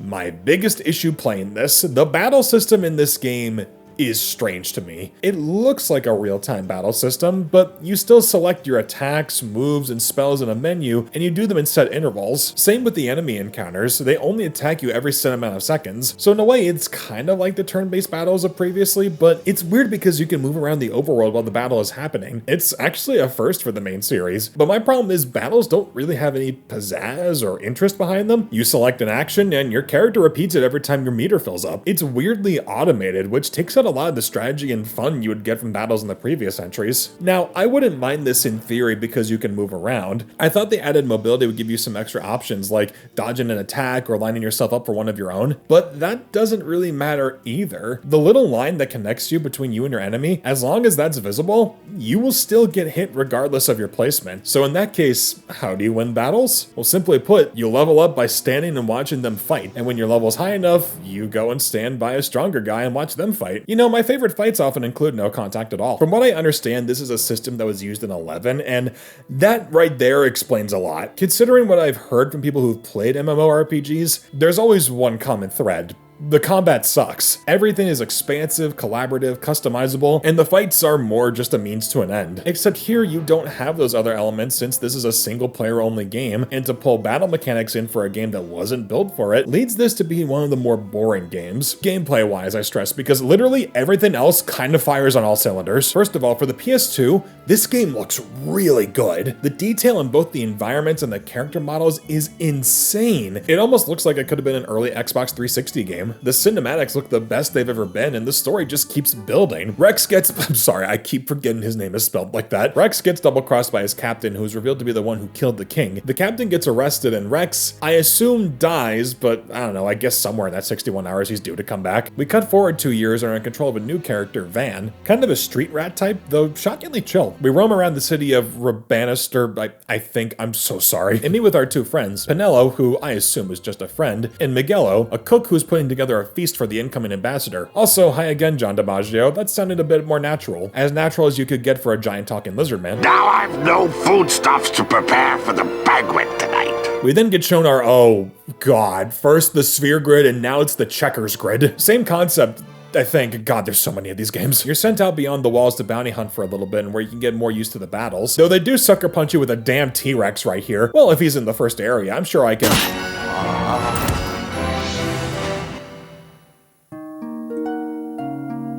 But it was such a fair matchup. We come back and see the man be let in as the new leader of town, and even though the people are reluctant at first, he promises that he knows how this looks and aims to find a peaceful solution, and a way to earn their trust. I don't buy it for a second, but I'll have to find out later because the timer ran out. Yay? Ugh, God, 12 leaves me so conflicted, man. On the one hand, it's not very fun to play. The battles are boring, the overall speed of the game is a bit too slow, and the side quests feel a bit too simplistic for this early on in the game considering how long the opening goes on for. But on the other hand, there's a lot I like about this game. I love the world and the history behind it. I find the story really interesting. The characters, while not getting a ton of time to know them, I find charming enough, and the presentation just goes so far above and beyond. The graphics are really impressive and the music's pretty good too. The voice acting and direction is the best the games have been so far. Genuinely, there's a lot to like here. I just wish I enjoyed playing it as much as I did watching it. Maybe this is a case of the original version being a bit too antiquated for me. I heard the re-release of this game, The Zodiac Age, fixes a lot of the issues that made the pacing of this game so slow. This is one that I might give a second chance later on, but as of now,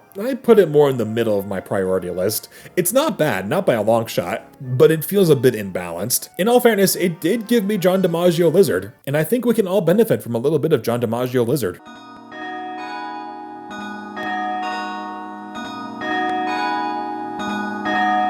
Crystal Chronicles. Okay, so ever since Final Fantasy VII, most of Square's library would be produced on the PlayStation. Makes sense, the CD and DVD formats held more memory, and despite being technically weaker hardware, they just sold way more overall compared to Nintendo. With that in mind, 6 would be the last game developed for a Nintendo system specifically. I think at some point Square saw some potential in the GameCube in its market and decided to have a side game made. Normally for Nintendo, especially on the GameCube, they would be lucky to have a game from a franchise as high profile as this on their console. It's just a shame it had to be this one. I won't beat around the bush. Crystal Chronicles is boring as hell. I played it for an hour and it felt like 3. The story...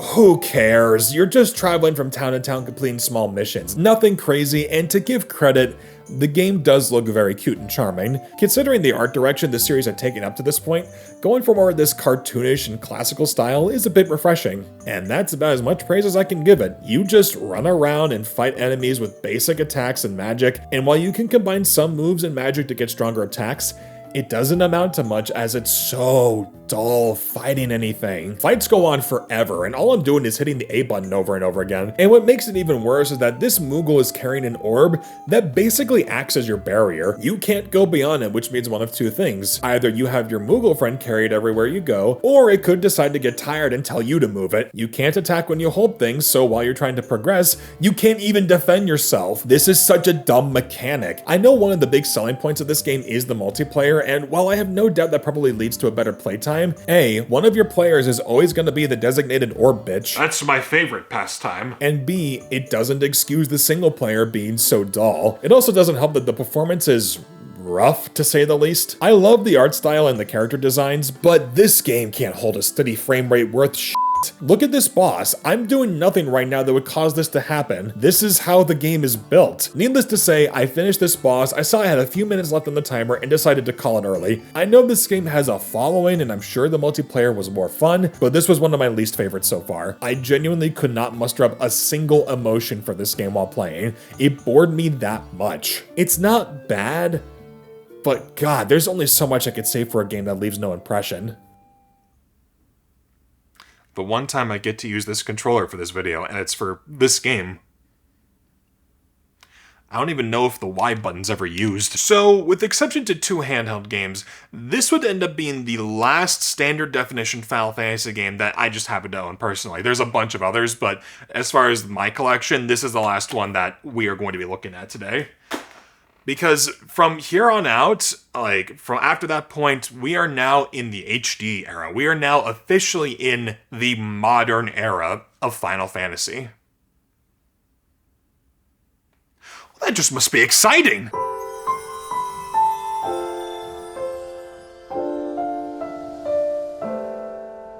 Oh look, it's that JonTron meme.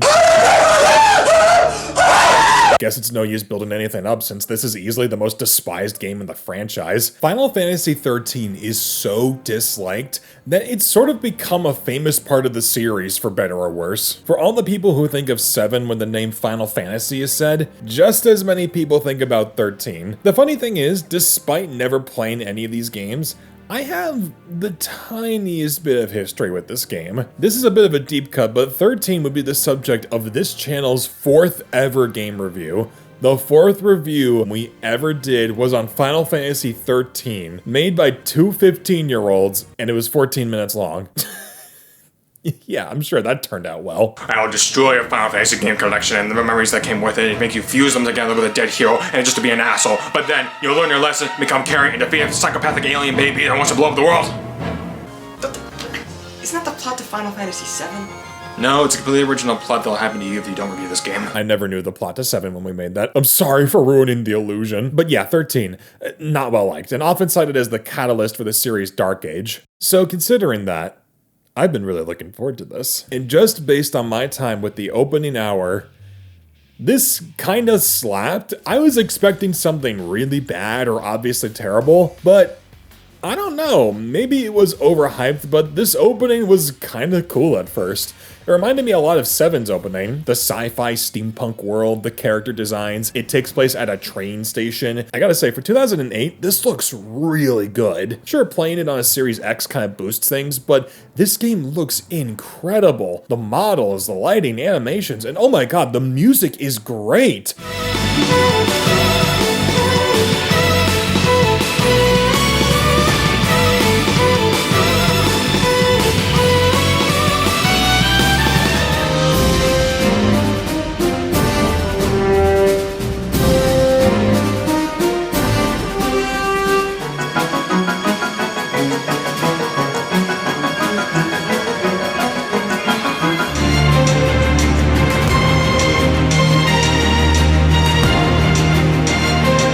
On a surface level, and I have to stress it's a surface level, everything seems fine. Even the battle system wasn't raising any red flags. Yeah, it's weird that the attacks are a bit automated, but we get transitions into battle arenas, and it's a version of the turn-based battle system. I'll just say up front, I was digging this battle system more than 12's at first. It's more stylish, there's more to choose from, it's a bit annoying I can't control my party members, but it's not bad yet. But then you keep playing, and you realize that battles never really change. You just pick the same 2 moves, then select auto battle, and there, the game does it for you. And it got me thinking, if I add the lack of playing as your party members, the travel between areas being a straight line with no deviation or branching pathways, and the automation of the battles, I suddenly got a feeling in the bottom of my stomach while playing, which meant I had to go to the bathroom. Can't believe Final Fantasy 13 gave me indigestion! The biggest complaints against this game are the automated battles and the linear level structure. So while for this opening it was fine, when I started thinking about how long this game is and how you're only doing this, I realized the big problem with this game. The opening does a great job showing you what you're going to do later on, and that's because nothing changes. It's just playing auto battle and walking forward. And this game is almost 50 hours long just playing the campaign. Now, I would somewhat forgive that if the rest of the game surrounding it made up for that, but man, the story kinda rubs me the wrong way, and not for the reasons I expected. We control our main character, Lightning, and I have to say, I didn't know what to expect. People kept building her up as this emotionless robot who talks philosophy and like, no, she's basically just another version of Cloud. It's nothing crazy, but she's cool as hell, has a no-nonsense attitude, is a former soldier. Okay, I think they were double-dipping a little too much there. But otherwise, I like her as a protagonist and would like to see her story evolve. Same goes for Saz. He's a bit of a klutz, but he's super caring and has a little chocobo in his fro. I love that. But then we meet the other characters, Snow, Godot, and LeBro.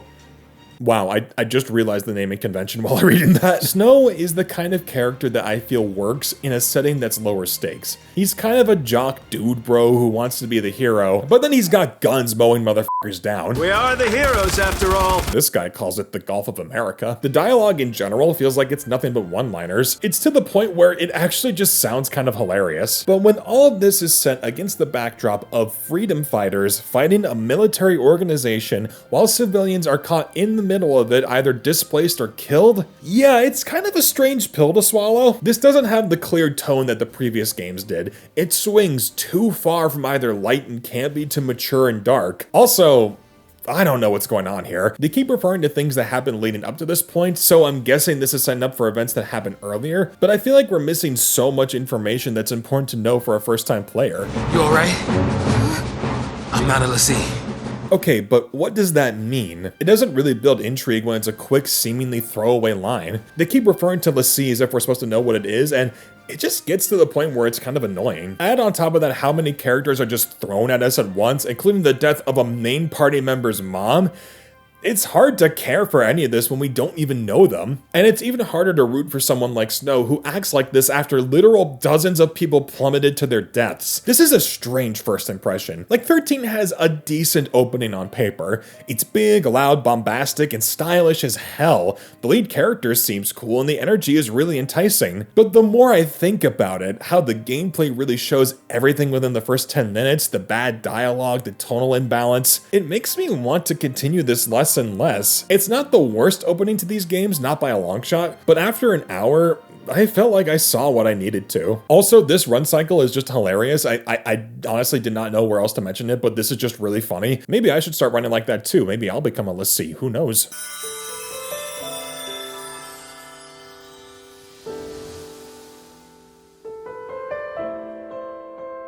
This game's existence fascinates me. You make a sequel to the game that was easily the most critically disliked in the series, to a point where fans would point to 13 as the sole reason they gave up on Final Fantasy, even though it sold like hotcakes. Yeah, 13 ended up selling over 7 million copies, so like, why wouldn't they see that as incentive to make more? That being said, it's strange looking at this since 13 was apparently meant to be a series they were going to be writing on for a while. 2 sequels, a planned spin-off game that ended up being repurposed into 15, and also a collaboration with Louis Vuitton. What timeline is this and why does she rock it so well? We begin the game being told that we have save data from the first 13. I hate you all. And with that, we could use it to unlock some extras in this game. That's honestly pretty sweet. It's a good incentive to see how both games connect. I just wish the title was a bit more appropriate. We see Lightning fighting some guy while dressed as a Valkyrie and riding an armor-clad horse while running away from Bahamut. Yeah, and 10 is where things got ridiculous. I don't know what happened between games, but now I'm starting to see why people dislike Lightning. She only speaks in philosophy and doesn't inflect emotion at all. Yeah, I'm a badass. I'm also boring. And this is where things start to get absurd. This is an anime, even down to the funny little fourth wall graphics that pop up. His damage values appear in the cutscene. I love that. We fight some more, see this game as QuickTime events. I hate all of you. And suddenly Lightning summons this guy called Noel from out of nowhere and sends him back in time to find her sister Sarah. I've been playing for 5 minutes. Then Lightning dies. Okay, sure, that was quick. And we end up with her sister Sarah, who acts as our main character. She meets Noel, they talk about Lightning, and everyone else is like, Lightning? She did it! Yeah, we learned what happened at the end of the last game, so sorry for spoilers. Okay, this game, way more than 10-2, very much requires that you at least know what happens in the previous game in order to play this. It's very overwhelming and dumps so much info on you. I don't hate it. If anything, I find it kind of funny how much they're trying to make this serious, but it's done in such a flashy, over-the-top way that I can't help but laugh at it. And I got a bit worried that the battle system seems largely untouched from before, until they gave us this move called a paradigm shift. It's pretty much another version of the job system from a glance, which at least adds something to the combat. I wasn't so sure until we finally got to our main hub and oh my god, an overworld. Thank you! This is so much to navigate compared to last time. You can explore freely, talk to people, do little side quests. All of this is so early in the playthrough. The dialogue and the character interactions have also gotten a bit of a facelift. Everyone feels more defined as characters and their interactions with Sarah are so lovely. You even get an option as to what dialogue to choose and it leads to some pretty great moments. I'm not trying to hide anything. You don't believe me?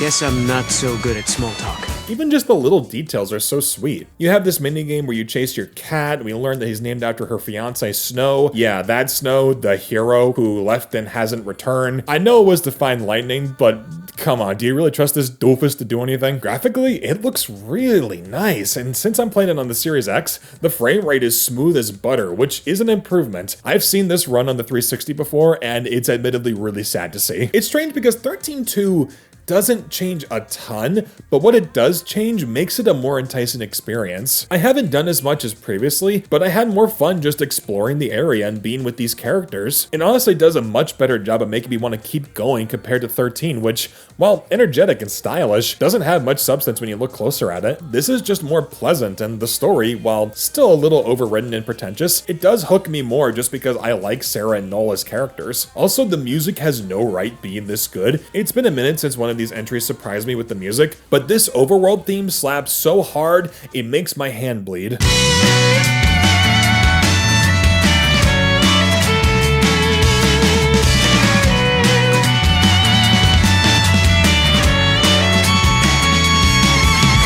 Now, with all that said, it's still not that amazing. I'm certainly surprised, especially after playing 12 and 13, but the battle system is still the boring auto fest as last time, and while the story is interesting, it more so leaves curiosity rather than a desire to see what happens next. I definitely enjoyed this more than the last game, but that's not really a high bar in my opinion, and I'd rather play any of the other games so far. And the kid just jumped up, he just jumped off the cliff. Okay, I think it's time we go before someone starts asking questions.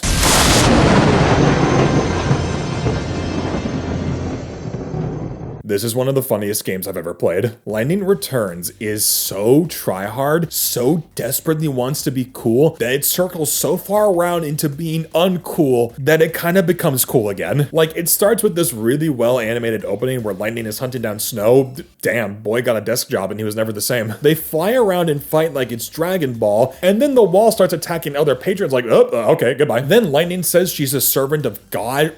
What? Then we enter a PS2 game. Why do the textures look so bad? This game came out in 2013. This is the same year as The Last of Us. It's just shocking because the other two games looked so great, and then we get this. Though I wouldn't be surprised if they put all their money into the new battle system. Oh, thank God, it's actually fun. Okay, let me talk about this first because the gameplay is genuinely the best it's been in the trilogy. For starters, auto battle is completely gone and is replaced with this mixture of this real-time combat in an arena. You attack, guard, cast spells as you see fit. It's not turn-based anymore, and while I do see that as a sore spot for some people, especially at this point in the series, I'd rather have something that's different and fun as opposed to bad turn-based combat. This doesn't require as much strategy or technical knowledge to get the most out of it, but it's at the very least fast-paced and responsive. But your attacks do have a limit, all because of the ATB gauge, and I'm glad that they were able to repurpose this bar into something that's better than just wait your turn. It's now more of a stamina gauge, and when you run out, you can't do anything. So what do you do when that happens? Well, you simply switch to a different outfit which has its own build. It actually takes after the combat from 10-2, and it's even more fun here in my opinion. Switching between classes is as easy as pressing a button, and while one class is charging up, you can use another in its place and change your strategy. They even bring back the detail that you change your outfits, and Lightning Returns has a lot of alternate costumes for you to mess around with, including some via DLC, which also has the Japanese dub. You want me to spend money on an audio track? Okay, that DLC was a bit rude, Square. Don't go trying it again now. The overworld is pretty cool too. You're basically in limbo trying to help everybody out in this town and the surrounding areas. The art design, if a little drab, looks otherworldly and unsettling. This game has a nice look.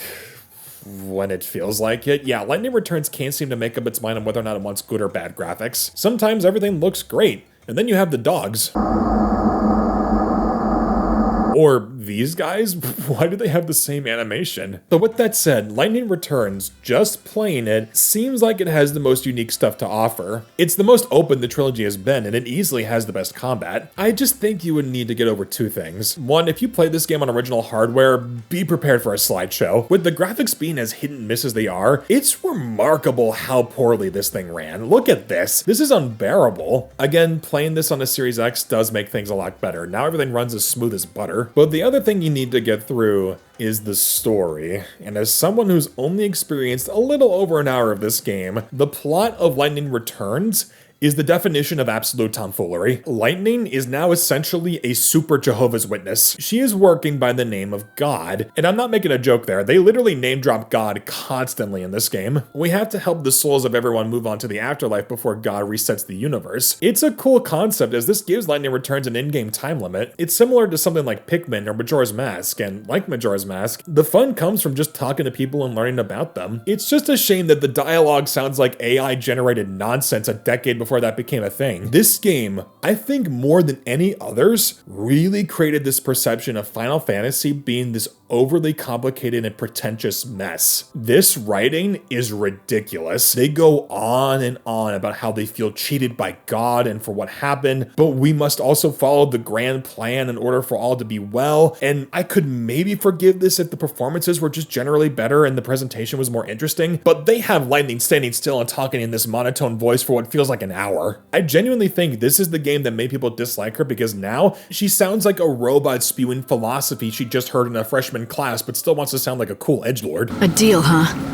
I scratch God's back and he gives me what I want. And I don't blame the voice actor for this because it's Laura Bailey. She's one of the most famous VAs in the industry, and she played Lightning really well in 13. This isn't even a directing thing because they go out of their way to see that God stripped them of their emotions so they can focus on their tasks. That is the funniest shit I've ever heard in the series. And the cutscenes, oh my god, the cutscenes, they go on forever. They say the same shit over and over again, trying to understand the mission, then questioning God, and then talking about that for a while. These scenes are so long, and you can't even fully skip them. When you press the skip button, it just skips a handful of lines, and the way it's presented is just really funny because they continue on as if nothing happened. The destruction, most of the world was the survivors call the chaos brought to, but if that was a gift. But although we were aged, and so humanity eventually knew creeds, one of these told of humanity's last chance. What is this game? I know I've only played the opening, but it sent me on such a roller coaster of emotions. Genuinely, the gameplay is fun. It's the best the 13 trilogy has to offer, and conceptually, it's really interesting. If you can just accept that the story and the writing is the way it is, and just kind of go along for the ride, then it has some of the funniest unintentional moments I've ever seen from a game. I mean this in all sincerity. Lightning Returns is the Shadow the Hedgehog of Final Fantasy games. A try-hard as hell experience that is completely unaware of how stupid it is. All I need now is Lightning saying this line, and we've got the best game in the series right here. This is like taking candy from a baby, which is fine by me.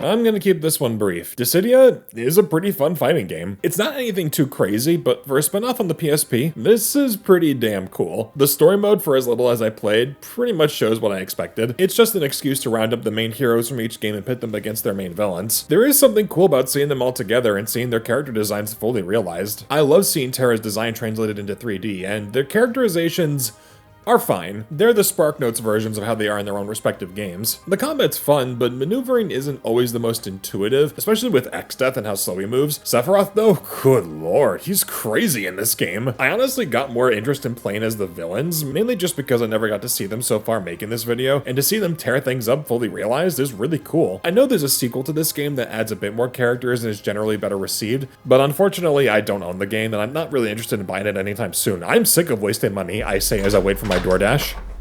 This was from down the street. The music is really good here. It's mainly remixes of old themes, but hearing them in this good of quality and maybe even reorchestrated is amazing. Cool game, but probably won't play it anytime soon. I am glad I experienced at least one PSP game. Real shame about the second one.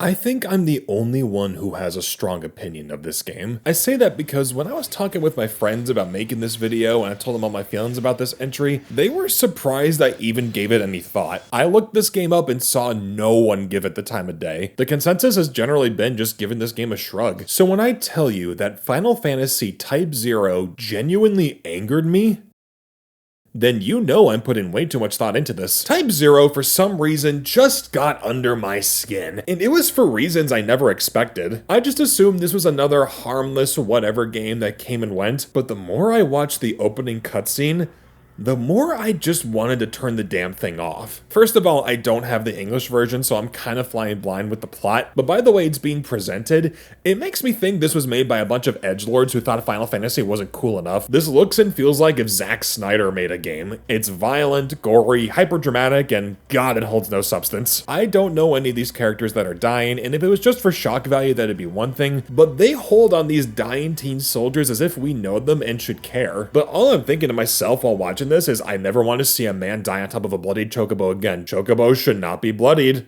This is wrong. I don't like this. This has the energy of an anime produced by MAPPA, the studio that did Attack on Titan and Chainsaw Man, and regardless of those shows' quality, I'm just not a fan of the style. It just feels grungy and gross for the sake of shocking the player. And to add insult to injury, we see our main characters enter, and they're wearing fucking school uniforms. What is this? This feels like every anime trope that I'm not a fan of personally and cramming it together in this one opening. And this opening, Jesus Christ, it goes on forever and nothing builds during it. It's just shots of bad military and soldiers dying. There's nothing of worth narratively to take away from this because it's just so over the top and dramatized. It just kind of makes me feel gross watching it. And to make things even worse, the gameplay is just fine. Like, it's perfectly serviceable, but it's nothing special.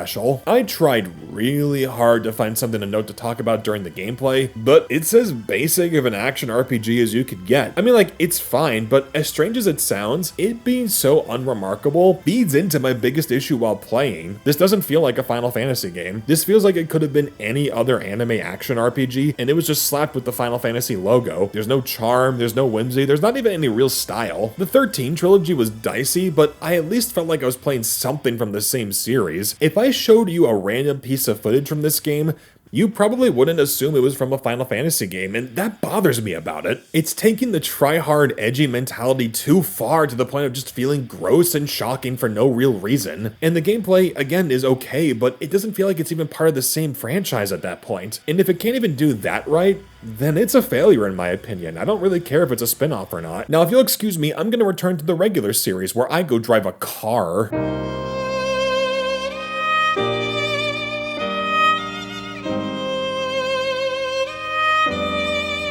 Now this one is interesting. 15 was the Final Fantasy game of my teenage years. It was hotly anticipated, the first game in the series to be on next-gen hardware, and was also generally seen as a good departure from what 13 was doing, as now we're in full-blown action RPG territory. Turn-based was gone, and battles now happen on the field. It was a big deal. And 15 was interesting because they released it and then they kept releasing it. This game unfortunately fell to the practices of a company releasing a game that's not even fully complete, and then just adding the rest of the content via DLC later down the line. This was the era of the Season Pass, and what that actually resulted in was buying a full-price game, and then buying the rest when they finished it. 15 was notorious for that, and while I personally can't speak on those changes as I've only really played the opening, that was something ringing in the back of my head while playing. Also, fun fact, I attempted to Let's Play this game. Her ladyship seems nevertheless amenable to the prospect. And Noctier likes the idea. What's that? And I have no idea what I was thinking. I didn't play much, and I don't really remember exactly why I stopped, but based on the first couple of minutes playing now, I do remember what I initially loved about this game, the main party. You play as a prince named Noctis who is sent to marry a princess of a fellow kingdom, a princess who's also his childhood friend. Good tropes be good tropes. On your journey, you're accompanied by your boys. We got Ignis, Gladius, and Prompto, and the opening of this game is basically a road trip. I love that. The vibes are chill, the dialogue and performances are fun. It's the most relaxing opening these games have had so far. 4 started with Invasion, 7 began with a bombing mission, 10 had extreme sports, and 15 begins with our party pushing their broken down car to the nearest gas station. I love that. We talk with our mechanic Sydney, who gives us a rundown of the leveling system and tells us to make some money doing little tasks. I love the more contemporary setting. It's such a stark contrast from the previous entries that were either fantasy, steampunk, or just straight sci-fi. One of the first places we go to is a 50s diner, and it's so cozy. And the food, oh my god, the food looks so good. Meals and food are a big aspect of this game. They give you additional status buffs, and considering how good some of these look, it just makes me hungry playing it. I call that an unhealthy condition. We walk around, set up camp, help a person, and get some extra money and experience. We get back in our car, take it for a drive, and then we set up camp, help a person, get some extra money and experience.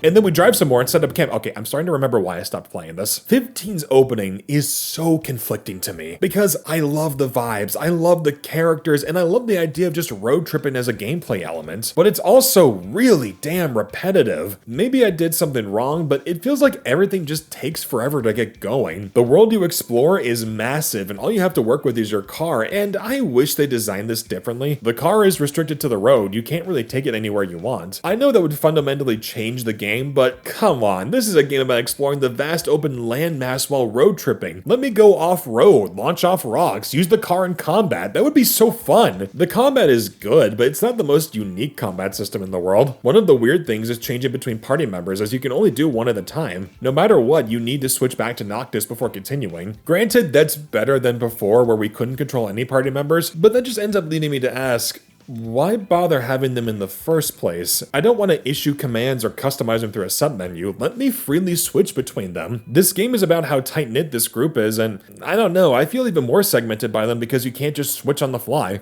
Man, I don't know. I really don't know. I want to love this. I want to enjoy this more. It's a really cool idea and really interesting characters, but this is such a dry and repetitive opening, and it's no wonder why I stopped playing. It gets boring, but it has to ramp up at some point. So you know what? I stopped the timer and kept playing just to see if I could get something out of this opening, and for a while I really didn't. The side quests now more than ever feel very video gamey. It's a lot of the, oh please help, I lost my object that defines me. If you get it, you can progress. I know it's a common practice and it's a step in the right direction after the last couple of entries, but it feels so surface level in this game that's trying to immerse you in this world and its people. It's only when we finally go to sleep when something interesting happens.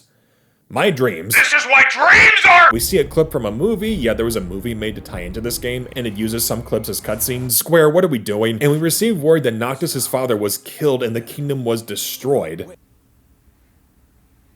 Well, that was a jump. Where the hell did that come from? I was just fishing with my boys a few minutes ago. Now, with that said, this does finally introduce some urgency into the plot. We now have something happening that springs us into action. And this section when we're fighting soldiers trying to pass the border is really good. It's fun, it's tense, and it's something that I wish happened sooner. We get a call telling us that the world thinks that Noctis is dead, and that the kingdom his fiance is from was destroyed as well. Damn it, why did they wait so long to make me care? 15 leaves me conflicted. I think it has a lot of good strengths. The party is great to follow, the combat is fun, if a little too simple, and the ideas it presents when exploring the world is really cool, but it's just bogged down by terrible pacing and bland mission structure. Maybe now that I've gotten the catalyst for the story, things will probably get more interesting, but for a first impression that's meant to hook me like right off the bat, it takes way too long to get to the real meat of that hook. I feel like this is a weird pattern so far. Most of the games have had something really holding them back, and that's strange. For a time, it felt like the games that I was more interested in were just due to personal preference, but the last couple of entries have had some genuine problems with them. I thought people were exaggerating this dark era for the series when, I mean, you see what I play. This f***er has a dark age every 10 minutes. But I'm starting to get it. There's this weird pattern of Square just digging their heels in and making some real boneheaded decisions. I was really excited playing a lot of these games. It opened my eyes to a series that I've been sleeping on for so long, so to see it have such a dry spell of games that range from mediocre to just boring, I can see why people were afraid for where the series was going. I mean, how could they ever regain the trust of their audience?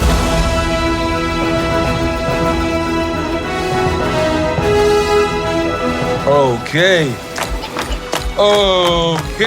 is this guy good or what? This shit rocks. The remake that had everyone worried like crazy when it was announced turns out to be one of the most well-received entries in the franchise. Long story short, Square said they were going to design the remake as an episodic journey, and considering how things are lined up compared to the original game, each entry effectively acts as a reimagining of each disc from the original game. It's a bit of a weird sell, but considering how jam-packed this game is with stuff to do, fun gameplay, all with incredible polish, this is like getting a shot of adrenaline after feeling nothing for the last couple of entries.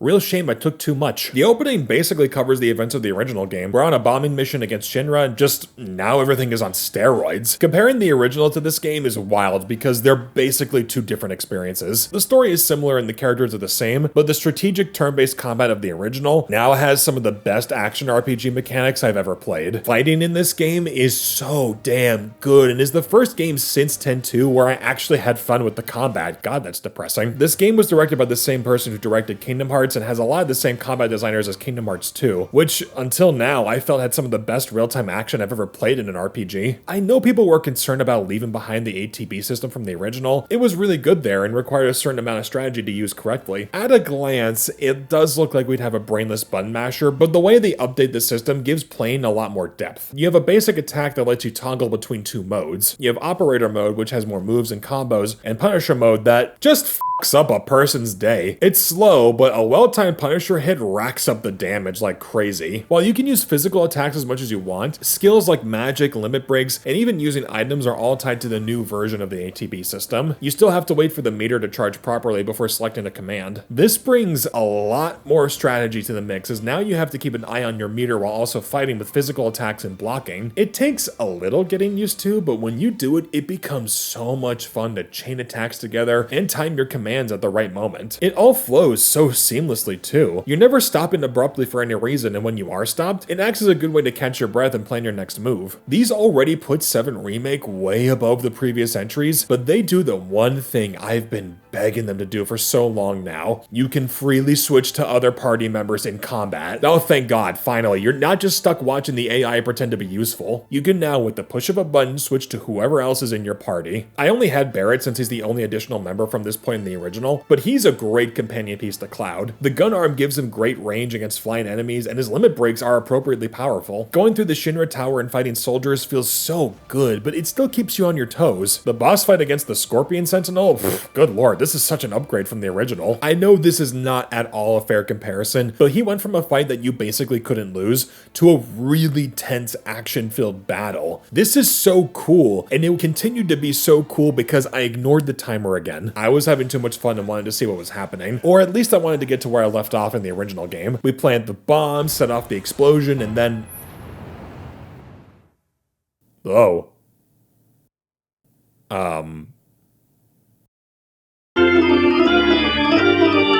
The section after the Shinra Tower has some fights, but much like the original, this is where the plot starts to take center stage. And the way it's presented, oh my god, this is so good. The cutscenes are acted and directed so damn well. All the characters are really strong here, and basically act and sound the way I'd imagine they would in the original game. Cloud was always built up as an edgelord, but I love they circumvent that by showing that deep down, he's just kind of a big dork. Okay, that was pretty cool. Oh, he's just a little guy. Just like this little guy. Do you see a difference? There is no difference. They look the same. The other characters are great. I mean, Barrett, my god, look at the size of this unit. He's got some of the best highlights, always acting at an 11, and still finds time to break out the occasional motivational speech. Y'all gotta look at the bigger picture here. Nothing worth fighting for was ever won without sacrifice. Though you may not be crying out, I know you're in pain, just like the planet. But it's okay, cause I'm here for you, to help take the load off your shoulders.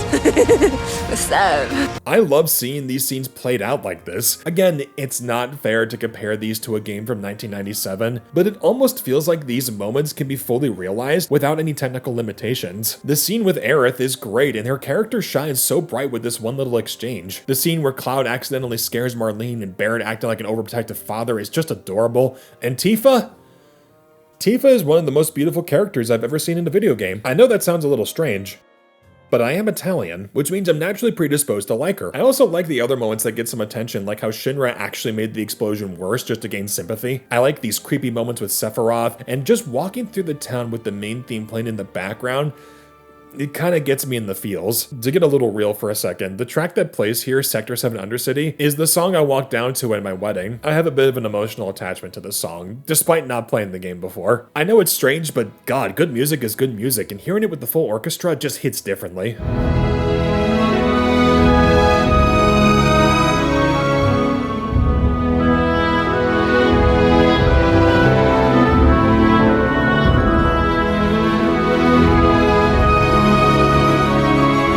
This applies to all the themes in the game. The battle music got a nice upgrade. Barrett sings the fanfare at one point. And weirdly enough, the theme that caught my ear the most was the bombing mission theme. This was one of my favorites from the original, and hearing this version gives the same level of intensity and action this opening deserves.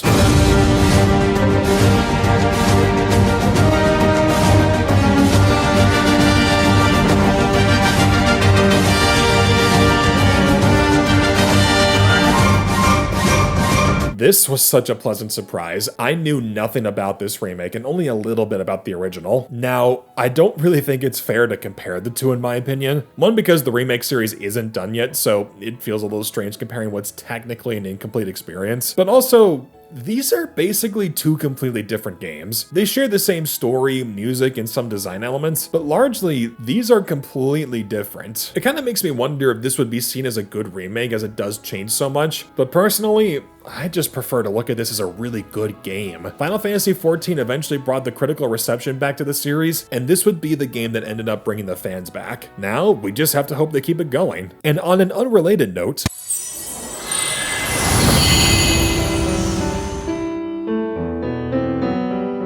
gonna keep this one brief too. This is a remake of a 2007 PSP game, an entry that acted as a prequel to the events of 7. So we have a remake of a prequel to the original game that at some point also got a remake, and as such had that game's remake tie into it with this game's remake. Yeah, that sounds simple to me. We begin with a guy called Zach, and that's just funny to me. We have such unique names for every protagonist, and this guy's called Zach. We see him doing the same stuff that Cloud would do in the opening section of his own game. I'm sure there's no connection. Turns out this is a simulation made to test Zach as he's a soldier in training. The plot's pretty simple from what I've played. I can imagine more stuff will unravel considering Sephiroth is just here hanging out, but for what we got, and again for how little we played, it's okay, it's pretty engaging. Zach's a basic hothead who wants to prove himself, but my boy does love some squats to assert his own dominance. And his voice actor really can't seem to make up his mind on what inflections he should have. Soldier second class, Zach. That would be me. Who is this? He sounds like John Mulaney. What is your dream?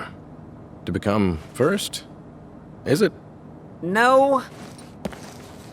To become a hero. He was the weirdest goddamn person I ever saw in my entire life. He could look at a child and guess the price of their coffin. And the game was also just kind of fine. I'll give it some leeway as it was a PSP game, so it was designed to be on a handheld entry first. Everything now is mission-based, and there is a lot more combat to play in each area. The Plane 7 remake right before this, God, that messed with my muscle memory something fierce. I kind of wish they tried updating this version to try to have a similar system to that game. Instead, attacks are simple, you can use items and magic whenever you want, there's a slot reel. I still don't know what it does. I mean, it's fun enough, but I guess after experiencing something as monumental as Remake, going to this just feels like a bit of a downgrade. The graphics and presentation are standard, the music, if not reused, is a lot of generic rock. You can kind of feel the budget restraints on this one. Again, that's not its fault, but with how much they were trying to tie this into the Remake series with a similar art design and HUD elements, I can't help but compare the two at every turn. I think if I played this on the PSP, then I'd be singing a different tune. This feels a bit too tailor-made for the pick up and put down nature that comes with handheld games. Playing this on the PS5, I don't know, this makes me feel like I should be playing something better.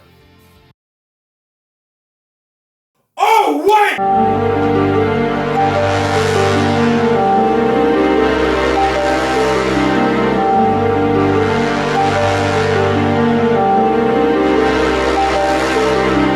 Finally made it. It's not the last game in the video, but this is the latest numbered entry in the franchise. Final Fantasy 16. It's crazy just saying that. We are now 36 years removed from the first game and 16 mainline entries in. We've come so far from the humble beginnings of the original to the absolute magnitude that is Final Fantasy 16. I knew nothing about this game other than people saying it was really great. That got me excited, and people were comparing it to Game of Thrones. That made me not excited. Yeah, I'm not a Game of Thrones guy. I tried watching the first season, but I just wasn't into it. Then I saw the first episode of House of the Dragon, and I realized that this just isn't my show. I know the ending sucks and all, but that's not what dissuaded me from watching it. Tonally and thematically, I don't like what it has to show, and the violence I feel really just makes this series feel try-hard. Now, that stuff in theory can be applied to 16, but I have a controller this time. We begin with a young Prince Clive training with the captain of the guard. They're just having a little sparring session, you know, clashing swords, trading fisticuffs, phoenix wing uppercuts.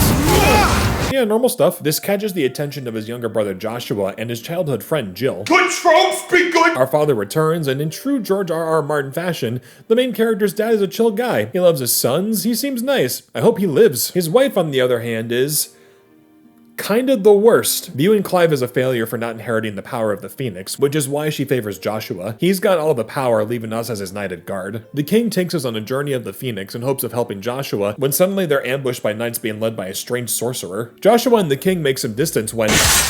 Oh, shit!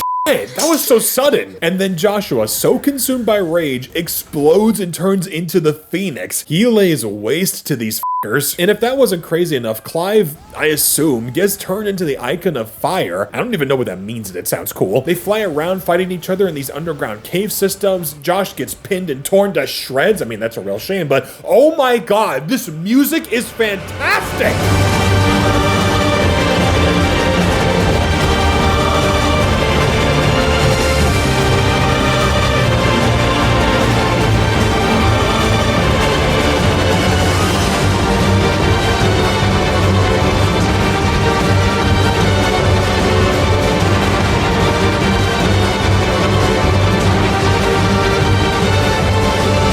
So, if it wasn't obvious enough, 16 is a very violent and heavy game. It's easily the darkest entry in the mainline series. In fact, I think this is the only numbered entry to be given an M rating, which is really crazy that we've actually been able to have an entry like this. In fact, I think the only other Final Fantasy game, like just in general, that has an M rating is Type 0 of all things. And I'm not gonna lie, that did make me a little worried when going into this game, but thankfully, even just from the opening, you can tell that 16, despite being very violent, it handles these mature themes with so much more grace than I think anyone was really expecting it to. It doesn't come out the gate with the violence. It's naturally built up the more we see the world and learn about its characters. And the characters, they are what make me love my time here. Clive is such a good and tragic character. A prince born without the one thing that makes him worthy, trying to protect his little brother, and Ben Starr really brings his A game voicing him. The desperation in his delivery when Joshua is getting killed is heart-wrenching, but it feels so real. Stop it! Stop it! I swore I would protect him! Please! Please! Stop it!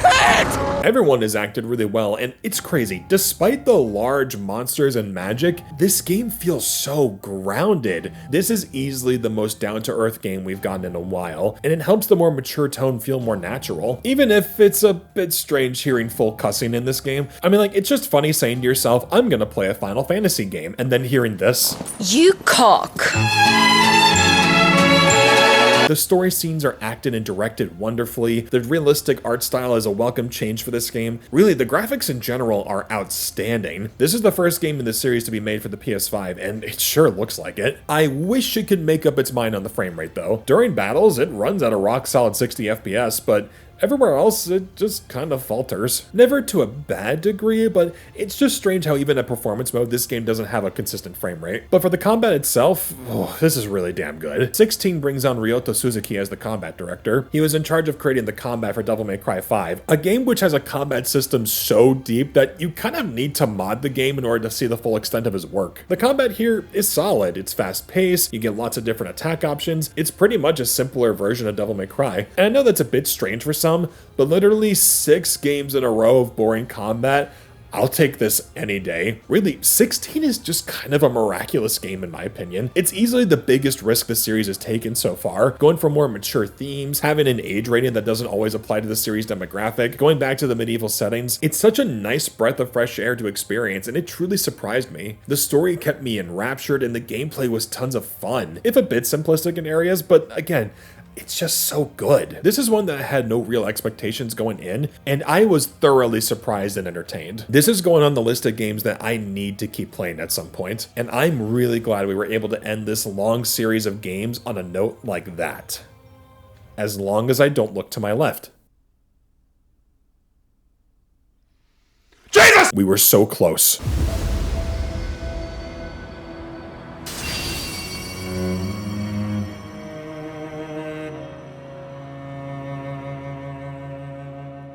So I'm gonna be honest.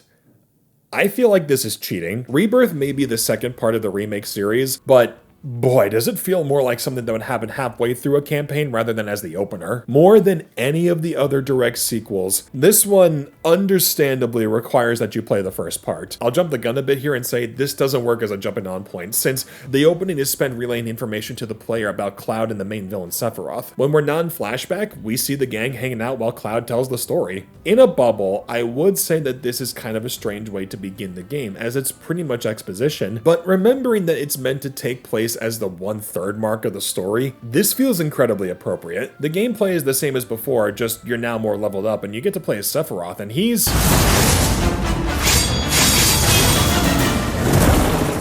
a well-adjusted individual. When comparing it to Remake's opening, it is interesting to see how they change things. The cutscenes and gameplay feel more segregated. Like, you'll have a solid 30 minutes of fighting followed by 20 minutes of cutscenes. The thing is, both of these are really cool and engaging, so I don't really see it as a bad thing. The overall pace is much slower and relaxed. Instead of a bombing mission, we're just hanging out in the town and walking along a trail. Yeah, we fight some monsters and have a fun boss fight, but things ramp up like crazy when we see what Sephiroth is up to and why he turns mad. And that is where I feel kind of bad playing this game, because This feels like it was made to reward those who finished Remake. It's the natural next step in the story, so starting here kind of feels like I skipped to chapter 20 when I just finished chapter 1, and then you realize you're not even reading the same book because you're dumb. Well, that's just mean. So personally, I feel like I shouldn't go into any hard details or reveals that this opening provides. I feel like it would do a disservice to those who want to play the Remake series, or even experience 7 in its original form. I mean, needless to say, everything I loved about Remake's opening is here. It plays well, the story and characters are interesting, it's absolutely gorgeous, and it has incredible music. This is one that I will definitely continue after I finish Remake. I don't think it makes sense to start this game since I didn't play the first part. So with that said, if you are at all curious about this game, I would say play Remake first. And if you liked it enough to finish it, then play this one. Don't buy this in a pack though if you're on the fence. Rebirth, just from the brief bit I played, is pretty much the same gameplay wise, so if Remake doesn't do it for you, I doubt this would change your mind. But if you enjoyed Remake like I did and want to finish it, then Rebirth is absolutely the next logical step forward. And with that, that is all the Final Fantasy games that I happen to own. Not including re-releases, because holy shit, I hate myself. I don't think I've ever spent this much time just trial running games in my life, and from this, I can kind of understand why there's so much debate in the Final Fantasy fandom. There are so many entries that bring forth their own story, style, pros, and cons. It's fascinating to see how this series tries to evolve and update its formula while still paying respects to its origins. We've gone from what's essentially the video game version of Dungeons & Dragons to dystopian worlds of steampunk and sci-fi to hard anime influence, and now we're back to the world of medieval fantasy, and these are just the games I own. I didn't even mention entries like Dirge of Cerberus, Tactics, the movies Spirits Within, and Advent Children. I mean, this franchise goes places, man. But from what I've played here today, this is a series that I genuinely want to be invested in. There are so much for it to offer, from stories to gameplay, whole experiences. Like, there's so much in this franchise. I have a feeling that anyone who is watching this video and is also a diehard fan of the franchise is probably going, and we hadn't even gotten to 5 yet. But for all those who are like me and never played an entry and didn't really know where to start in the series, I hope this helped inform you a little bit. I will say though, it is funny because I did effectively only really play like 1/600th of this game. Judging a book by its cover is really fun. So with that said,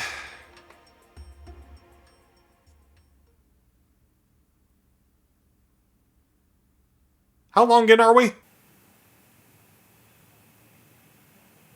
Wasn't it day when I started? Let's rank these openings.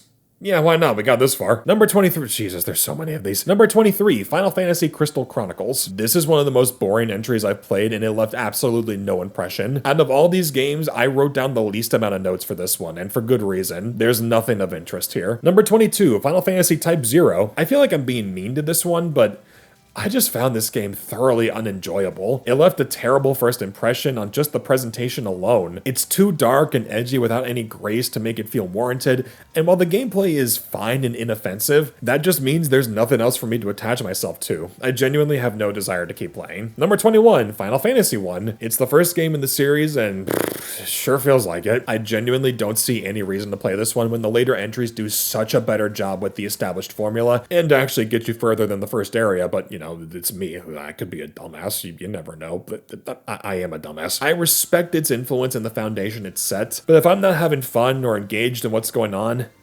then I see no reason to keep playing. Number 20, Final Fantasy Mystic Quest. This is one of the funniest games I've ever played, and then it gets boring as hell. For an entry-level RPG, it's way too simple and brain-dead, and while the writing is funny, once the joke wears thin, there's nothing else of substance to really chew on. The first 20 minutes had me howling, but beyond that, I just felt numb. Number 19, Final Fantasy 2. This is where we enter the realm of games that I don't really find terrible, but I still have no interest in playing them. 2 is a marked improvement over the original, and has a more engaging story and better combat, but the overall structure has the same problems as the first game. It gets way too difficult, way too fast, to the point of me getting soft-locked in one spot. If it's this easy to get stuck and have to reset, then I'd rather play something I know I can progress in. Number 18, Final Fantasy VIII. I feel bad putting this one so low, because I do like the idea, and the characters seem really cool, but it's so slow, so meandering, and just overall really boring. I never got frustrated at any point while playing this, but I was was just waiting for something of note to happen, and it just wasn't. Again, just comparing the openings, it's my least favorite of the PlayStation trilogy. Number 17, Final Fantasy 13. Should have seen that coming. I'm only talking about the opening and the first impressions that come with it. So with that in mind,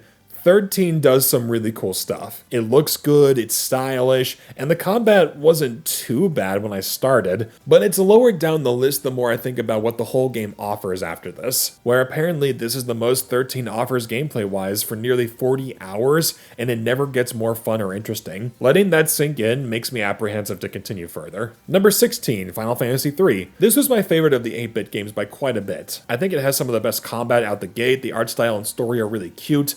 But aside from that, I don't know, it has a lot of the same problems that 1 and 2 had, just not as annoying. Not bad, but again, I'd rather play elsewhere. Number 15, Crisis Core. Now we enter the category of games that I thought were fine and wouldn't have a problem if I had to keep playing them. Crisis Core fits that description perfectly. The combat's fine, the energy is high, and the mission structure fits the game's handheld origins quite nicely. Otherwise, I found it to be a serviceable action RPG that does enough good and not really anything I would call bad. Number 14, Lightning Returns. This game is hilarious. It's so self-aggrandized while also not being self-aware at all. The story and dialogue is dumb as hell, but the gameplay I found to be the best of the 13 trilogy. I really found myself enjoying the combat here, and I can see a lot of potential should I choose to keep playing. The overworld was fine from what I saw, but a little bit drab, and honestly I don't remember much of the music. If I'm going back to this, then I'm bringing someone who can laugh at the cutscenes with me. Number 13, Final Fantasy 12. This game does so much right in my opinion. The scale is epic, the graphics are impressive, the world and story are interesting. I really dug this game. Until I had to fight anything. I really think this is the weakest combat system in the mainline entries. It feels so disconnected from what I'm doing while also just being really boring. Though again, I am aware the fix is made in the re-release, so if I'm going to continue, I'll probably pick it up there. Number 12, Final Fantasy 13-2. While the combat isn't as fun as Lightning Returns, everything is a marked improvement from the original. I like the characters, the story has some interesting stuff to keep me invested, and I liked exploring the overworld. It felt the most imaginative of the 13 trilogy, and it really did click with me while I was playing. Number 11, Dissidia Final Fantasy. This is a fighting game where you fight each other. Tidus' dad throws a meteor at his own son. Number 10, Final Fantasy 15. This enters the games that I enjoyed and I do at some point want to keep playing. 15 was really up my alley. The vibes and energy are really appealing to me. I love the main cast of characters and the combat is pretty fun. It just doesn't have the strongest opening, which makes things a bit boring, but when things get going, it does get pretty interesting and makes me want to see what happens next. Number 9, Final Fantasy X-2. The plot is dumb as hell, but the battle system is some of the best I've played for this video. It's always moving, there's a lot to customize, it's stylish as hell. Really, the fast pace is enough for me to want to keep going. Couldn't care less about the story and characters, but the gameplay and mission structure is so fun that I would come back and play some more. Number 8, Final Fantasy V. This was probably the weakest opening of the Super Nintendo trilogy, but that by no means makes it bad. It's way more lighthearted and comedic, the characters are really charming, if a bit simple, the battle system is really solid, and the inclusion of the job system really makes this game shine. The ability to customize your party to whatever you'd like gives you so much freedom. That alone is worth seeing through to the end in my eyes. Number 7, Final Fantasy X. This one really shocked me. I knew nothing about it going in, and now I want to know everything about it. The story, the world, and the characters are really interesting, constantly throwing you twists and turns every couple of minutes. The gameplay was a bit simplistic early on, but seeing the sphere grid and how big it can get is really enticing. I imagine you could have a lot of fun customizing your party to your liking. Number 6 is Final Fantasy VI. These are the must-plays, the group of games whose intros were so good that I need to see how they continue. 6 comparatively is a bit more low-key and cinematic, but that adds to the incredible world and tone it sets up. The characters are cool as hell, the battles are fun and easy to understand, and just the scope of this game is incredible. It's the best looking game on the Super Nintendo, it has the best music of the era, it's just phenomenal. Whether I played the original cartridge or the Pixel remaster, I'm in for a good time. Number 5, Final Fantasy VII. I am very happy that my first time playing this classic showed me why it's so beloved. The characters are so easily identifiable, the gameplay is fun, the music is great, the world is cool. Basically everything I've been praising the other entries for applies here and just hits even harder. My only critique is that the battles were a bit too slow, but I chalked that up to more of an issue with the hardware. I can imagine modern re-releases help speed things up a little bit. Number 4, Final Fantasy IX. I love this opening. I love everything about it. I love the slower pace and the fantastical setting. I love the music and all the areas you traverse. I love the characters and their designs. God, I need to beat this game. This is the last time we'll likely ever see a main party of Final Fantasy ever look like this, and they went out with a bang. The extra hour I put into this really cements what I've known about this game since I first tried it. I need to play this. I probably won't use the original PS1 version since it's a bit too slow for my liking, but I heard that this mod for the PC version that speeds things up and properly upscales everything. That might be worth taking a look at, but regardless, this game's opening is still magical to me. Number 3, Final Fantasy XVI. This was my other surprise. Knowing nothing about it and it being the latest entry, I was hooked. I love the combat in this game. It's so fluid and fast while giving you enough incentive to strategize. The new darker direction did concern me a bit, but after giving it a shot, I found that I really love the main characters and the world they live in. The game is beautiful, the music is amazing, and it probably has the best vocal performances out of all the games in the franchise. This game was a welcome surprise. Number 2, Final Fantasy VII Remake and Rebirth. It didn't feel right ranking them separately as they are basically two parts of the same game. Both openings rock for different reasons. Remake does an amazing job throwing you into the action and giving you an idea as to who these characters are and the world they live in. Rebirth does a great job furthering the ongoing story by fleshing out Sephiroth, giving us more great character moments, and giving us some insight into Cloud as a person. Both these games look outstanding and are probably my favorite looking games in the series. The reorchestrated music is just sublime, and the gameplay is genuinely my favorite of what I've played so far. I know there's a debate between turn-based combat and real-time, and I mean, personally, I enjoy both when they're both done well, and these games do it unbelievably well. These are the entries that gave people hope in the franchise again, and I mean, you could say that as early as the opening. And number 1 is Final Fantasy IV. I'm still shocked that this was the one that stuck out the most to me, but it did. This is the game that really made me turn around on the series and made me a genuine fan. The twists and turns just kept hooking me and made me want to keep playing. The battles are simple, but still really fun to play. The characters are really fascinating. The music is outstanding. This is the game that I feel really helped the series find its identity. I'm serious. All the gameplay tweaks, story structure, thematic elements, character types, most of those came from this game. I know it's not a perfect game or even most people's favorite entry, but for someone who hadn't played any, this acted as a fantastic first impression. I enjoyed this so much that while making this video, I've been playing the Pixel Remaster and I've been loving every second of it. I'm not gonna lie, I thought I'd be kind of sick of these games when I got to the end, but the fact that I still want to play this as well as the previous handful of games I just mentioned, that is a testament to their quality.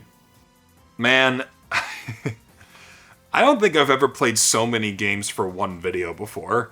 I mean, I know it was only the opening, but even then, this was quite the roller coaster. There were games that left a great first impression, and then there was Type 0. I think I'm still the only person in the world that actually has some concrete opinion on that game. Whatever happens next to this franchise is sure to spark excitement and definitely get some conversation started. I mean, hell, the 7 Remake series is still going on. Like, we haven't seen anything about Part 3 yet, so Lord knows what that's gonna be like. But, I mean, when it does get announced, it's gonna be like a landslide of people being like speculating and trying to figure out what's what.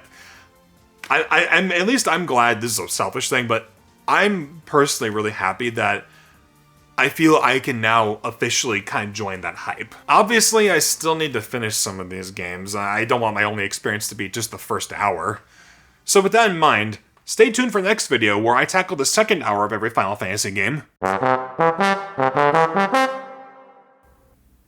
I have not progressed.